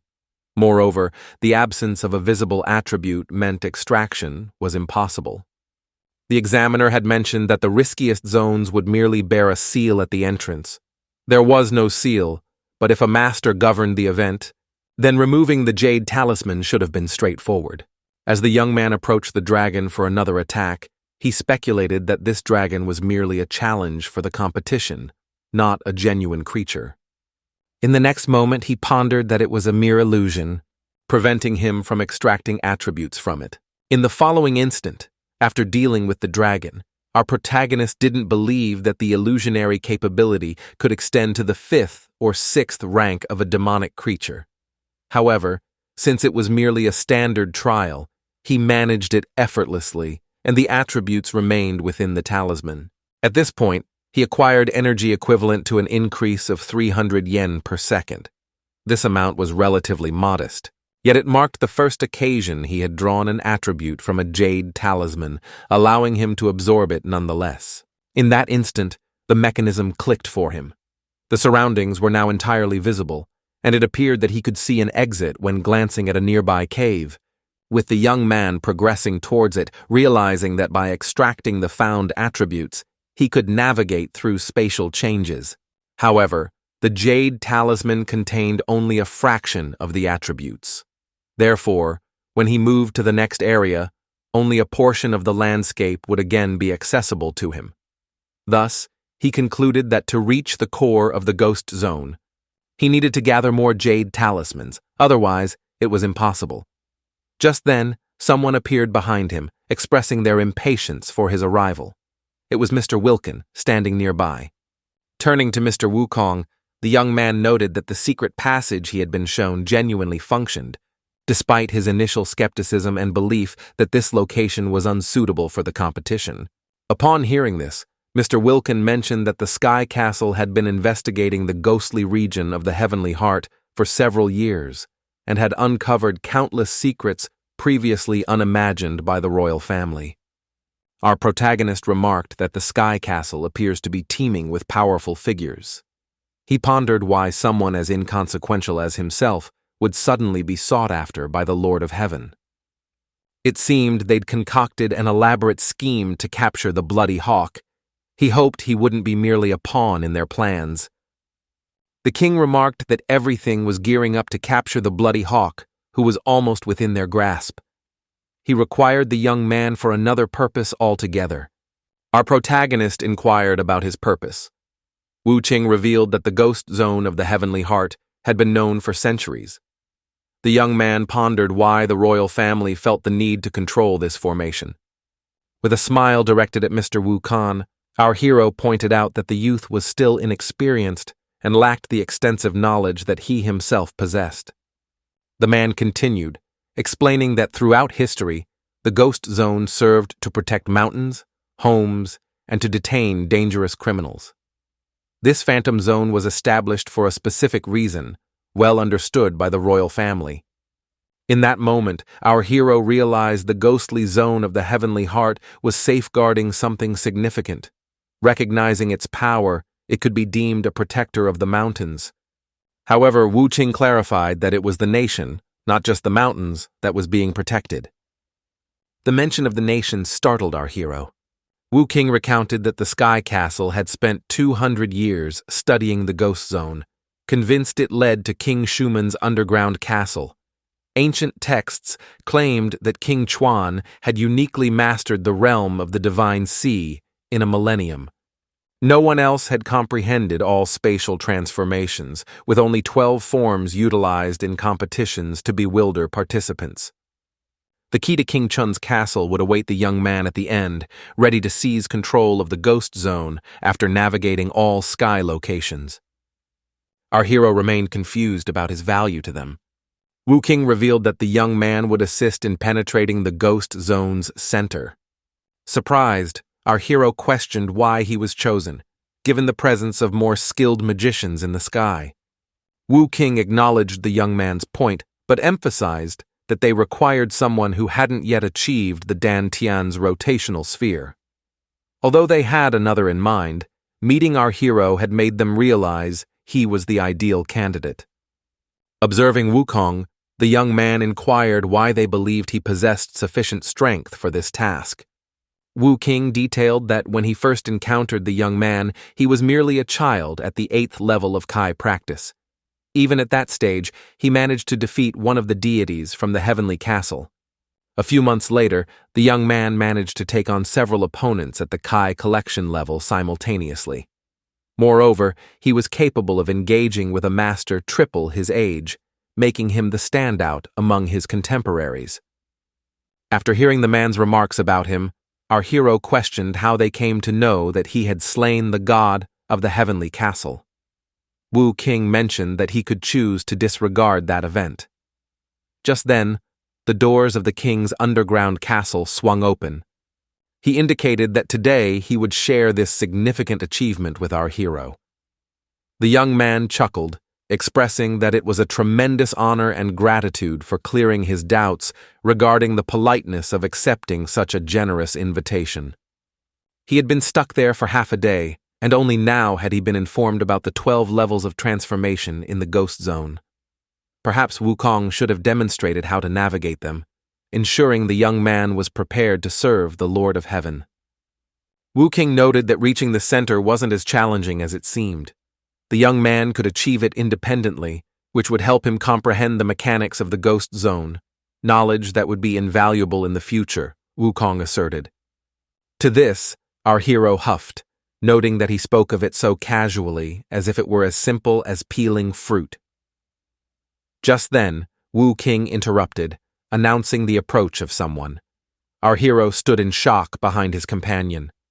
He vanished, stating that the rest depended on the young man and that they would reunite. At that moment, several students arrived, inquiring if they had seen anyone. They replied negatively, but warned that if they wished to avoid disaster, the young man needed to hurry. Observing their attire, our hero recognized them as students from the Cloud Seagate sect, a powerful faction, though not part of the top 4. But why are they fleeing? Is someone truly after their jade talisman? Our protagonist pondered as he observed the young man darting away through the mist. If Wukong had been honest with him, our hero recalled, then the talisman was crucial. He needed to pursue them and confront anyone attempting to take it. In an instant, the fog dissipated, revealing the group discussing how to keep the masked man at bay. After all, they had decided to hand over the talisman and withdraw from the contest, claiming they would do so in exchange for mercy. Within moments, the man seized the talisman from them, stating they were clever, but that intelligence alone couldn't guarantee survival. The young men stared at the masked figure before them, who declared that he now possessed the talisman and had no intention of holding them back any longer. So they turned to escape from their adversary. Observing this, our hero realized they had either vanished or transitioned to a new area. At that instant, he too vanished. As he relocated, the young man speculated they had successfully evaded capture. But who was pursuing them? What sect did he belong to? When he glanced back, our hero spotted lifeless bodies that appeared to belong to a powerful sorcerer responsible for their fate. The young man had to stay vigilant as it felt like a perilous area. It would be best to avoid encounters with other participants, he surmised. Then, as he ascended and opened the gate, he found the masked man directly in his path. Clearly, fate was not on his side. The young man sensed something was amiss. The figure stood still, seemingly restrained, not perturbed by our hero's presence. Perhaps he was anticipating our hero to approach, as he noticed the man's attire was shredded, suggesting he had just been in a skirmish. However, the markings on his skin and clothing didn't resemble sword wounds. In a swift move, our hero bent down to grab a stone and hurled it at the man before him. It struck him that he was in a place resembling a maze, obstructed by a wall. Suddenly, Zhang Lan turned to the young man, inquiring about his presence, just as our hero observed Zhong Lang vaulting over the wall. Almost immediately, the young man brandished his sword and advanced to engage. Lang declared he had no intention of combat. The young man recounted their previous fierce battle. He expressed his hesitation for a one-on-one encounter this time. Zhong Lan mentioned that, at the time, as the leader of Heavenly Wind Valley, he had received orders to apprehend our hero. But with Elder Shuo's withdrawal, he was no longer an adversary. Lang further clarified he disagreed with Senior Gio's methods. To many, he was viewed as a villain. Our hero queried if the young man genuinely believed that. The young man confirmed it, assuring our hero he wouldn't interfere in the ghost zone, displaying trust by sheathing his sword. Both then eyed the masked figure standing before them. Lang demanded to know what was unfolding and the identity of the stranger. He had witnessed the bloody corpses of clouds and stationed disciples outside. Could this truly be his doing? Our hero responded he was unaware but had pursued them in hopes of intervening, yet was unsuccessful. Lang reiterated he meant no harm to our hero and hoped their conflict had come to an end. At that moment, our protagonist advised the young man to remain cautious. Almost immediately afterward, he noticed that Lan had disappeared and began to piece together what had occurred. As soon as he entered another cell, he vanished instantly, and that individual followed him. This suggested that each cell served as a gateway to another dimension. Our hero contemplated how that individual managed to travel between cells. He pondered whether it required understanding the spatial changes within each cell, maneuvering across the squares as if on a chessboard. He considered that there had to be an escape from this labyrinth. Just then, Lang appeared before him again, and our hero was taken aback to see him, exclaiming that the young man was fortunate. Stunned by his audacity, he confronted the young man about deceiving him. Our hero clarified that he had no involvement in it and inquired where he had been sent. Lang then revealed he had been transported to a hellish realm filled with fire, nearly burning to death. Our hero pointed out that the other individual had also stepped onto the next square and vanished with a rope in tow. Che Zheng theorized that this labyrinth was a continuous structure where each cell was a distinct location, with only one exit leading to salvation. Otherwise, they would face doom. The DOH, listening to our hero, inquired about their next steps. The young man admitted he was uncertain because this place was made up of indistinguishable black and white cells. There seemed to be no clear pattern to follow. The plan indicated that when certain factors applied, then there was no sense in wasting time conversing. If the young man lacked knowledge of a loophole, the sole option for escape was to exert force. Perhaps he could devise a more thoughtful strategy. Lang announced that he was setting off. Our hero kept a close eye on his new companion, reflecting on the labyrinth's uniform cells devoid of any discernible pattern.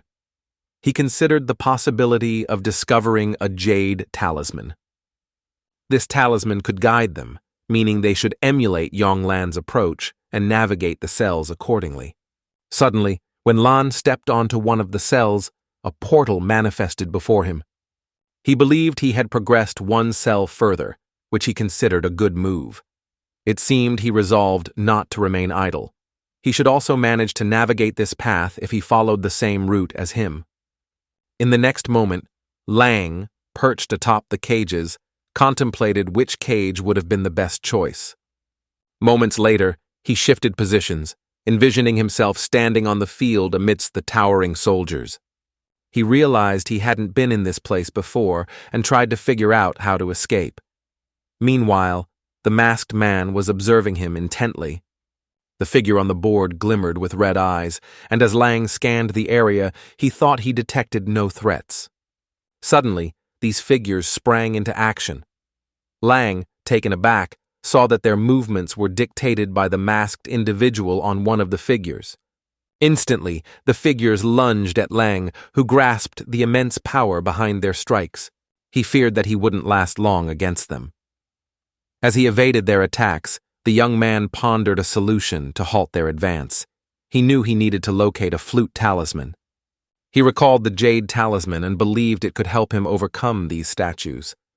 At that moment, he inquired if this was the object the young man was after. Coincidentally, it was the same masked man standing atop one of those statues. Upon seeing him, the young man demanded that if he controlled the statues, he should cease their attack immediately. The masked man replied that he was contemplating how to find Yongland, which is why he had approached him. He addressed the leader of Heavenly Wind Valley, leaving the guide puzzled about how this stranger knew who he was. The stranger confirmed his knowledge of him and proclaimed that he also intended to kill him at that very moment, believing that the talisman in his hands would aid him in this endeavor. Upon hearing about this land, he inquired if the man actually served the heavenly castle, suspecting that the elders might have ordered his elimination for refusing to join them. The man commented that the young fellow was a good person and quickly deduced the situation. Unfortunately, it seemed the young man was now facing death, and the man labeled him ungrateful. In the next instant, the masked man leaped away and the figures began to assault Zhonglan. The same figure declared that he was curious to see who among them would perish next. As he fought through the figures, he aimed to reach the masked man. However, he was cautiously monitoring the masked man's movements. At one point, one of the figures attempted to seize the young man. He jumped back and assessed the three figures right in front of him. The statues then launched their attack on him. He realized that if they continued to pursue him, it would end quickly. Consequently, he understood he needed to dispatch their puppeteer swiftly. Just then, the puppeteer appeared behind him, remarking that he must have lost sight of him due to his sudden disappearance. The young man was taken aback by how quickly he had moved. In that moment, our hero also shifted to this strange dimension, disturbed by a sound that resembled something collapsing. He was trying to grasp what was happening around him. Suddenly, someone was hurled away. He then noticed Zhonglang coughing and struggling to regain his composure. Upon seeing the man hanging in the air, the young man inquired if he was responsible for this. The masked man responded, indicating that there was a rat before him and greeting him, implying that it was a consequence of following him. He also suggested that the young man was about to say goodbye to life. In that moment, Lan chose to alert our protagonist. He cautioned the young man to be wary, because the individual had the ability to command the stone statues using a jade talisman, implying that the young man stood little chance of defeating them. At that time, the statues were already focused on our hero and Lan, who was injured but still attempting to assist the young man. Our hero clarified that he was not fighting for Lan's sake. He was only seeking the talisman for himself. Just then, the masked man burst into laughter, brandishing the talisman in his hand, and taunted our hero, challenging him to try and take it from him. Drawing his sword, the young man declared that his enemy had asked for it and began his attack. He leaped directly at his opponent. The masked man was caught off guard by the young man's unexpected speed. In the next instant, our hero had maneuvered behind him, aiming to strike at the masked man. The masked man, observing this, was baffled by how the young man had accomplished such a feat. At that instant, he mentioned that all the statues were to eliminate our protagonist. They launched their assault on the young man. However, our hero found the situation quite amusing, and he cleverly harnessed the power of the first son's sword to mount a simultaneous attack on everyone. In the next moment, Lan shut his eyes and was astonished by what he witnessed, while our protagonist, nearing the hooded figure, thought that their confrontation would be significantly more entertaining. Yet it appeared he was mistaken. Gazing at the amulet that remained lodged in the hand of the vanquished foe, Zhang Lan, attempting to rise from his position, drew closer to our protagonist, spitting up blood. He inquired if it was all finally over. Our protagonist mentioned that he shouldn't even entertain thoughts, as he wouldn't be obtaining a talisman while holding it at that moment. However, Lan clarified that the young man had misunderstood. He simply hadn't anticipated our hero's strength and expressed gratitude for being saved. Curious if Lan recognized him, our hero inquired, to which Lan replied that he didn't believe the UOL elders had conspired with Sky Castle to kill him. He reassured the young man, stating that they would inform the elder as soon as they escaped, expressing his own concerns about what lay ahead. The young man noted that the preparations were set for the upcoming attack, emphasizing the need for caution. Our hero then mentioned he needed to leave to attend to other matters. Lan asked if the young man had a way out. The young man explained he did have a method but required a promise from Lan if he wished to exit the maze with him. Intrigued by this request, Lan wanted to know what our hero was asking for. The young man requested to see his jade talisman once they were outside. Lan replied that he wouldn't agree. The young man countered that if Lan didn't trust him, he could remain behind. As our hero prepared to depart, Lan stated he would trust the young man and let him glimpse the 3 talismans he had gathered, inquiring if there was something valuable concealed within. He then responded that he was secretive and took a closer look at the 2 talismans. The young man concluded it was wise to secure a promise from Lan while holding the talismans. Moments later, he returned them to Lan, expressing gratitude and stating they were even now. Lan gazed at the talismans, contemplating that little had changed. The hero reassured him, claiming he was not a killer. At the conclusion of the trial, Sister Zaya arrived at the lake where a massive toad rested. A young man named Bailing inquired whether he was present as well. Occasionally, the young man expressed disbelief that they would encounter each other in the ghost zone. Fate seemed to direct him as he looked at the girl and questioned how they would determine who would obtain the jade talisman. The girl was taken aback, asking what he meant, as there was no jade talisman there. He retorted that she shouldn't feign ignorance about the appearance of the jade talisman, wondering how she ended up there since most talismans were concealed in perilous areas of the ghost zone. They found themselves in a marshy region, with the enormous creature at its center. The young man suspected that a jade talisman was being protected by the beast. The girl realized her deception had unraveled, and she hadn't foreseen that they would need to battle in the final round. They acknowledged that this encounter was inevitable. Drawing his sword, Sister Zaya prepared herself and warned him to expect no mercy. She swiftly launched an attack on Bei, who attempted to fend her off. Their clash unfolded around the watching beast. The girl noted that the young man had enhanced his heart technique, creating a vast ice field in an instant. He summoned a snowstorm as cover to strike at Sister Zaya, who endeavored to defend herself. Suddenly the beast emitted noises, compelling both heroes to turn their attention to what was unfolding. They were eager to seize the talisman expected to materialize before them. Shortly after, they noticed that the talisman had been seized by an individual who had just arrived at the scene. The newcomer expressed his gratitude to our protagonists for obtaining the jade talisman so effortlessly. Sister Zia then inquired about the identity of the young man, who replied that it was irrelevant now, since the end awaited both of them soon.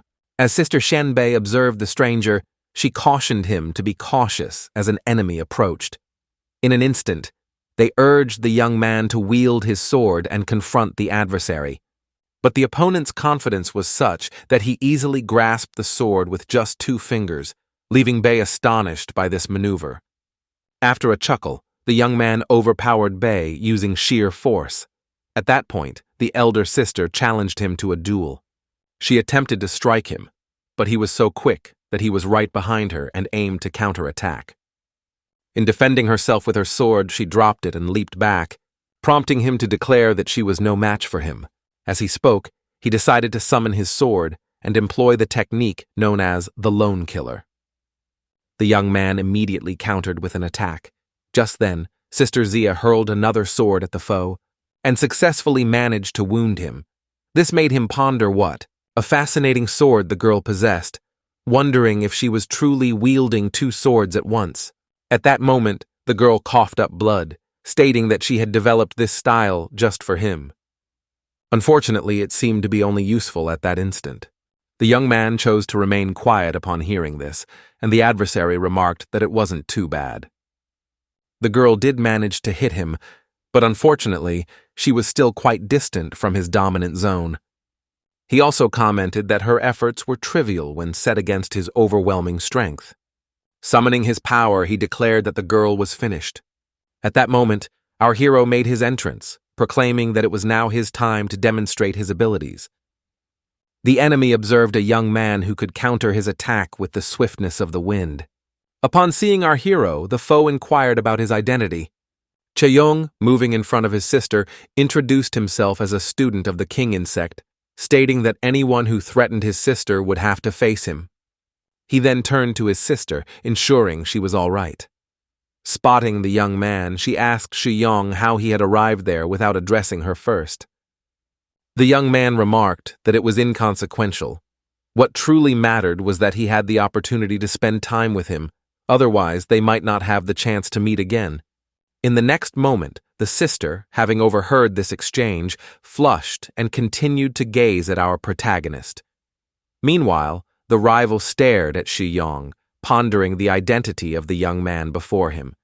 Reflecting on his earlier conversation with Wook, the young man suddenly recalled Wook's assurance that he had found the perfect candidate for leading the Ghost Zone Center, which started to make sense. Realizing that this must be the same individual, he assessed Se-yong. Determined to take advantage of the fact that Se-yong didn't recognize him, the young man contemplated testing the character of the person chosen from the outside.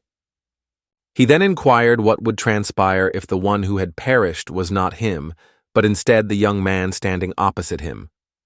The sister had cautioned her brother against provoking him since he was significantly stronger, warning that her brother wouldn't stand a chance. She mentioned to Cheong, who was almost ready to escalate the situation, that it could lead to his demise. She, displaying her bravery, declared her intent to discover who would end up victorious and who would face defeat as she pointed her sword at her rival. The young man, fueled by his swordsmanship, prepared to make his strike. Observing this, he questioned whether his adversary truly believed that such a sluggish technique would be effective against him. A grin spread across our hero's face, and in that instant, the opponent realized that the young man who had just stood before him had vanished. Just moments later, he noticed the guy hovering above him, poised to leap into action. The youth employed a solitary assassin's sword technique to launch his attack. Sister Zia, witnessing this, pondered on the strength behind the young man's strike, contemplating how much Chaeyong had improved as she followed the battle's developments. Although the enemy managed to defend against our hero's sword intent, he was left astonished by the intensity of the assault. In the blink of an eye, the young man unleashed an attack using the technique of the first sun, unleashing a torrent of fiery energy toward his foe. At that moment, his sister remained focused on Se-yong, curious as to how he had honed his skills so effectively. Overcome by admiration for his power, the young man inflicted a wound on his adversary, who coughed in disbelief, and suddenly, our hero stood right before him. He addressed Qayyum, acknowledging that the young man was indeed talented and showed agile reflexes, especially in reference to Wukong's wise choice. He directed his words at Se-yong, stating that with his ascension to the magician of the heavenly palace, the young man would soon attain the status of the 4 celestial officials, suggesting that their scheme might genuinely succeed this time. Our hero smiled, remarking on the dynamics with his sister, and inquired if the young man would leave her be. The adversary countered, expressing understanding of our hero's aim to become the rescuer of the enchantress.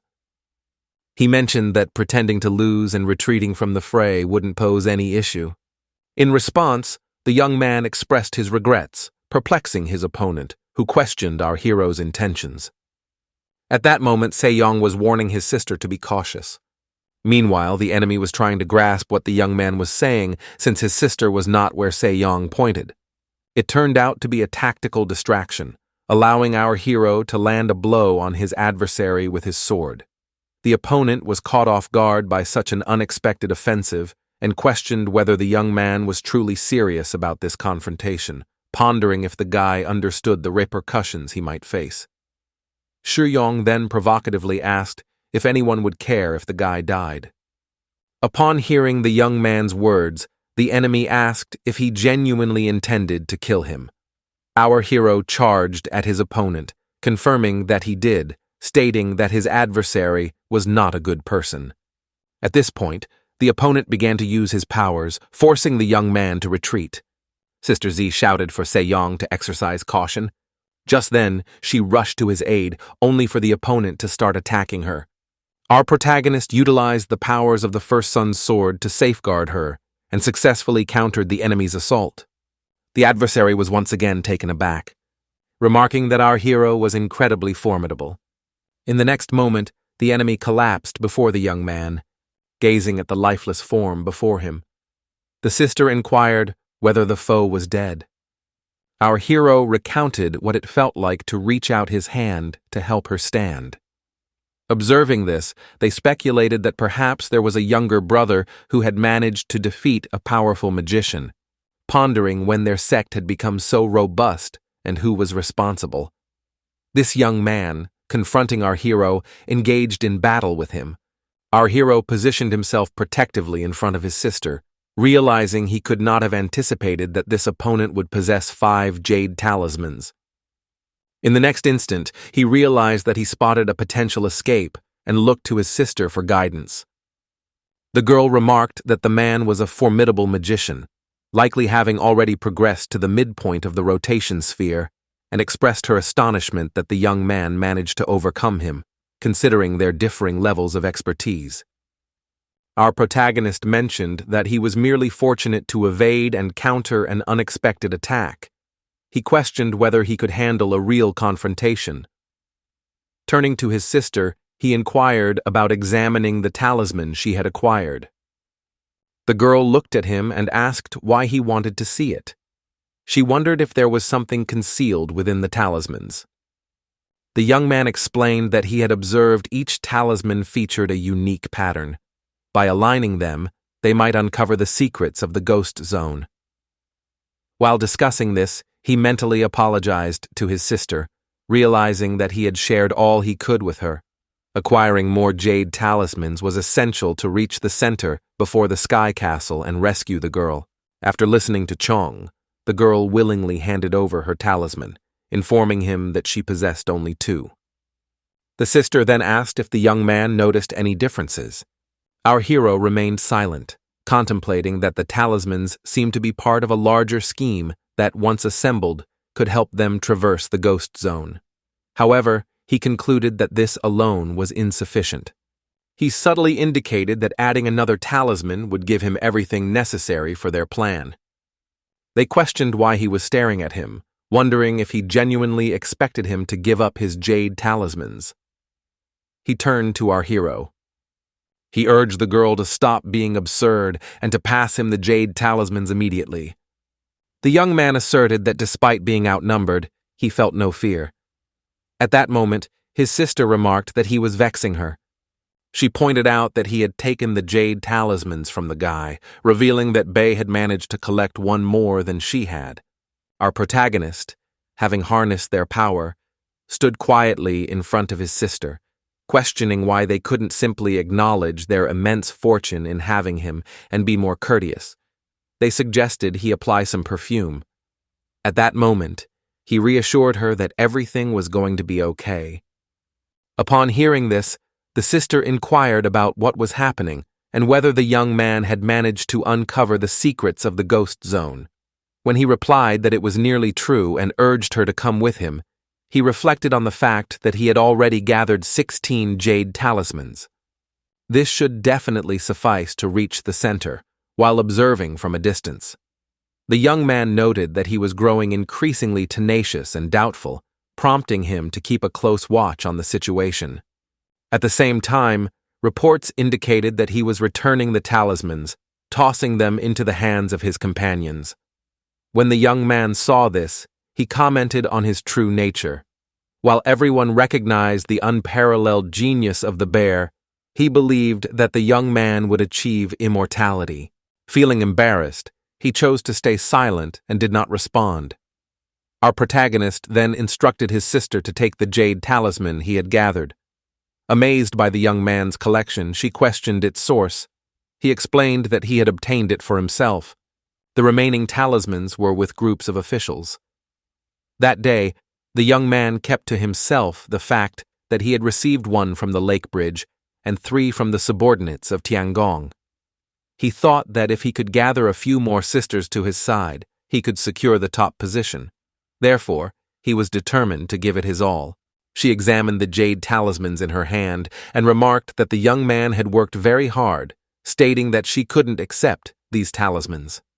Speaking to his sister, the young man reminded her that she had overlooked something. He had no place in the matter. Everything was under control. Besides, his focus was elsewhere on more pressing tasks within the magic array. At the mention of these urgent concerns, the girl glanced at him in surprise. He remarked that this was a tale for another time, and he needed to reach the formation without delay. Then, his sister inquired about the heavenly official that had been brought up earlier, wondering if Shi Yong knew this figure and whether there was some link between them. The young man warned her that it was too dangerous to act on her own. The competition no longer held any meaning, and something might soon happen that could threaten the entire Yuan kingdom. He promised to explain everything, and along the way, his sister said she would listen to him. In the next moment, everyone gathered at the center of the formation, waiting to see who would emerge victorious. The princess, seated in the middle, asked her attendants how long they had been waiting. One of them replied that it had only been an hour, addressing Her Highness. Upon hearing this, the princess inquired about the time it had taken for the fastest competitor in previous years to reach the center of the ghost zone. The young man responded, saying it took 2 days, but the one who completed the trial on the 3rd day had collected the most talismans. The real challenge was gathering as many talismans as possible, which led some participants to set ambushes near the center of the ghost zone. The closer one got, the bloodier the battles became. The real fight had begun today on the 2nd day, and he suggested to Her Highness that she could return to the palace to rest, since there was no reason to remain here waiting. Just as the princess was about to leave, they suddenly heard cries in the distance. Everyone turned their attention to the source, talking about how they finally emerged from the forest. They then spotted the Imperial Guards and realized they had not yet reached the Ghost Zone forest. One of the princess's servants addressed the figure above and asked for his identity. He knelt and introduced himself as Bei, a student from the village of Silver Snow, and spoke to Mr. Examiner, adding that his name carried an unfortunate meaning. The examiner congratulated Bei, informing him that he was the first to reach the center from northern Snow Village. However, the young man explained that he had not accomplished this alone. Behind him, Shiyong commented that they were fortunate to have arrived on time. The princess then asked what the young man was doing here at that moment. He stepped forward, approaching her with his sister by his side. At that moment, Wu King and his attendants also moved closer to the center, declaring that they were near and ready to begin. All of his subordinates reported that they were already in position and awaiting his orders. Addressing the group, he asked about Lao San's whereabouts and why he hadn't arrived yet. They all responded, joking that Lao San was likely enjoying himself as he usually did. Wu King remarked that it was always the same with him. If the guards had to delay such an important event because of him, he wouldn't be pleased. With that, they all agreed it was time to put their plan into action. Meanwhile, Sister Shu, looking at the young man, was surprised to learn that he personally knew the princess of the great Yuan kingdom. Turning to Sister Shu, the young man teased her, asking if she really thought they had come just to chat because they hadn't seen each other in a while, or if something else was going on. Hearing what he said, the young man's sister asked what nonsense he was talking about, adding that people in northern Snow Village were all gossipers. They commented that the girl seemed interested as she had been watching them for half the day, to which the embarrassed girl quickly denied, saying that wasn't true at all. At that moment, someone interrupted their thoughts, announcing that someone was approaching them. It was the examiner, who stated that this person wasn't the first to reach the finish line. The examiner recognized him as a newcomer from the Valley of Heavenly Wind and told him to hand over the jade talismans he had collected. The results of the round would be revealed in 3 days. The young man noticed the entrance and thought it resembled a bloody hawk. Since there had been no changes in the plan, they began to suspect something was off. One of the princess's attendants then asked if the young man had any further questions, and if he did, he could stay for the 3 days. In the next moment, Wukong unleashed his strength and attacked his opponent. The man grabbed his throat, and just then our heroes arrived to rescue him. Wukong, now holding the man by the throat, heard him plead to be released, but Wukong responded that no one dared speak to him in such a manner. In an instant, Wukong broke the man's throat, signaling that it was time to launch their attack. All of his allies followed the plan, descending from their positions and joining the assault. At this point, someone questioned how this guy could be one of the examiners, wondering if he truly believed the royal family would allow it. The next moment, it became clear to him that things weren't going according to plan, so he decided to strike. Just then, Sia stood by his side, saying that there was one person who needed to be seated with these strangers. At that moment, our hero arrived just in time, shouting for him to stop and save his sister. However, Wukong was quick, managing to move and seize his sister. He commented in surprise that Yong was already there, drawing his sword. The young man warned that he wouldn't dare touch his sister and demanded her immediate release. Then, as all his subordinates gathered, they asked where the bloody hawk had gone. The man explained that the blood hawk should be nearby, and both of them were meant to scout the area. One of the masked figures remarked that it seemed someone had messed up, adding that the King of the Stars wouldn't just let it go. Wu King, angry, insisted that everything was still in order, as well-known officials were now carrying out their assigned tasks. He added that not only he would face punishment, but the probability of success for their mission was still 70%. They could have captured him in time. One of the masked figures reported that he would do his job, but warned that if the underground palace wasn't opened before the King of the Stars arrived, even the gods wouldn't be able to help him. The young man had just reached the center and was prepared to fulfill his promise, but Shu refused to leave without his sister. Our hero, addressing everyone, made it clear. Someone then questioned the young man, asking why they should trust him. Our hero responded that it was up to them to decide whether to trust him or not, and he had the right to make his own choices. He also mentioned that the ghost zone of the Heavenly Heart was completely under their control, leaving the young man with nowhere to escape. The young man explained that all he wanted was to ensure his sister's safety. That was all. He agreed to release his sister, saying that the young man had to open the centers as they had previously agreed. However, if he attempted any trickery, he would feel the wrath of the King of the Stars. The sister stood by our hero, and he reassured his father not to worry. He, too, was eager to witness what the legendary palace of Chuanwang looked like. At that moment, it seemed like a portal was beginning to open. Observing this, the sister remarked that it looked familiar. As the portal opened, our hero said he had always known one of these was located within the kingdom, but he didn't expect to find 2 hidden in the ghost zone of the Heavenly Heart. Thus, he decided he needed to enter. Wu King stated that besides the key to the underground palace, the soul of the king resided there. Its strength was determined by how many people entered, so group tactics couldn't be employed. He advised the young man to go in alone, but the young man replied that, although he would have gone alone, he couldn't leave his older sister behind, so everyone would have to wait. The next moment, I stepped through the portal with my sister.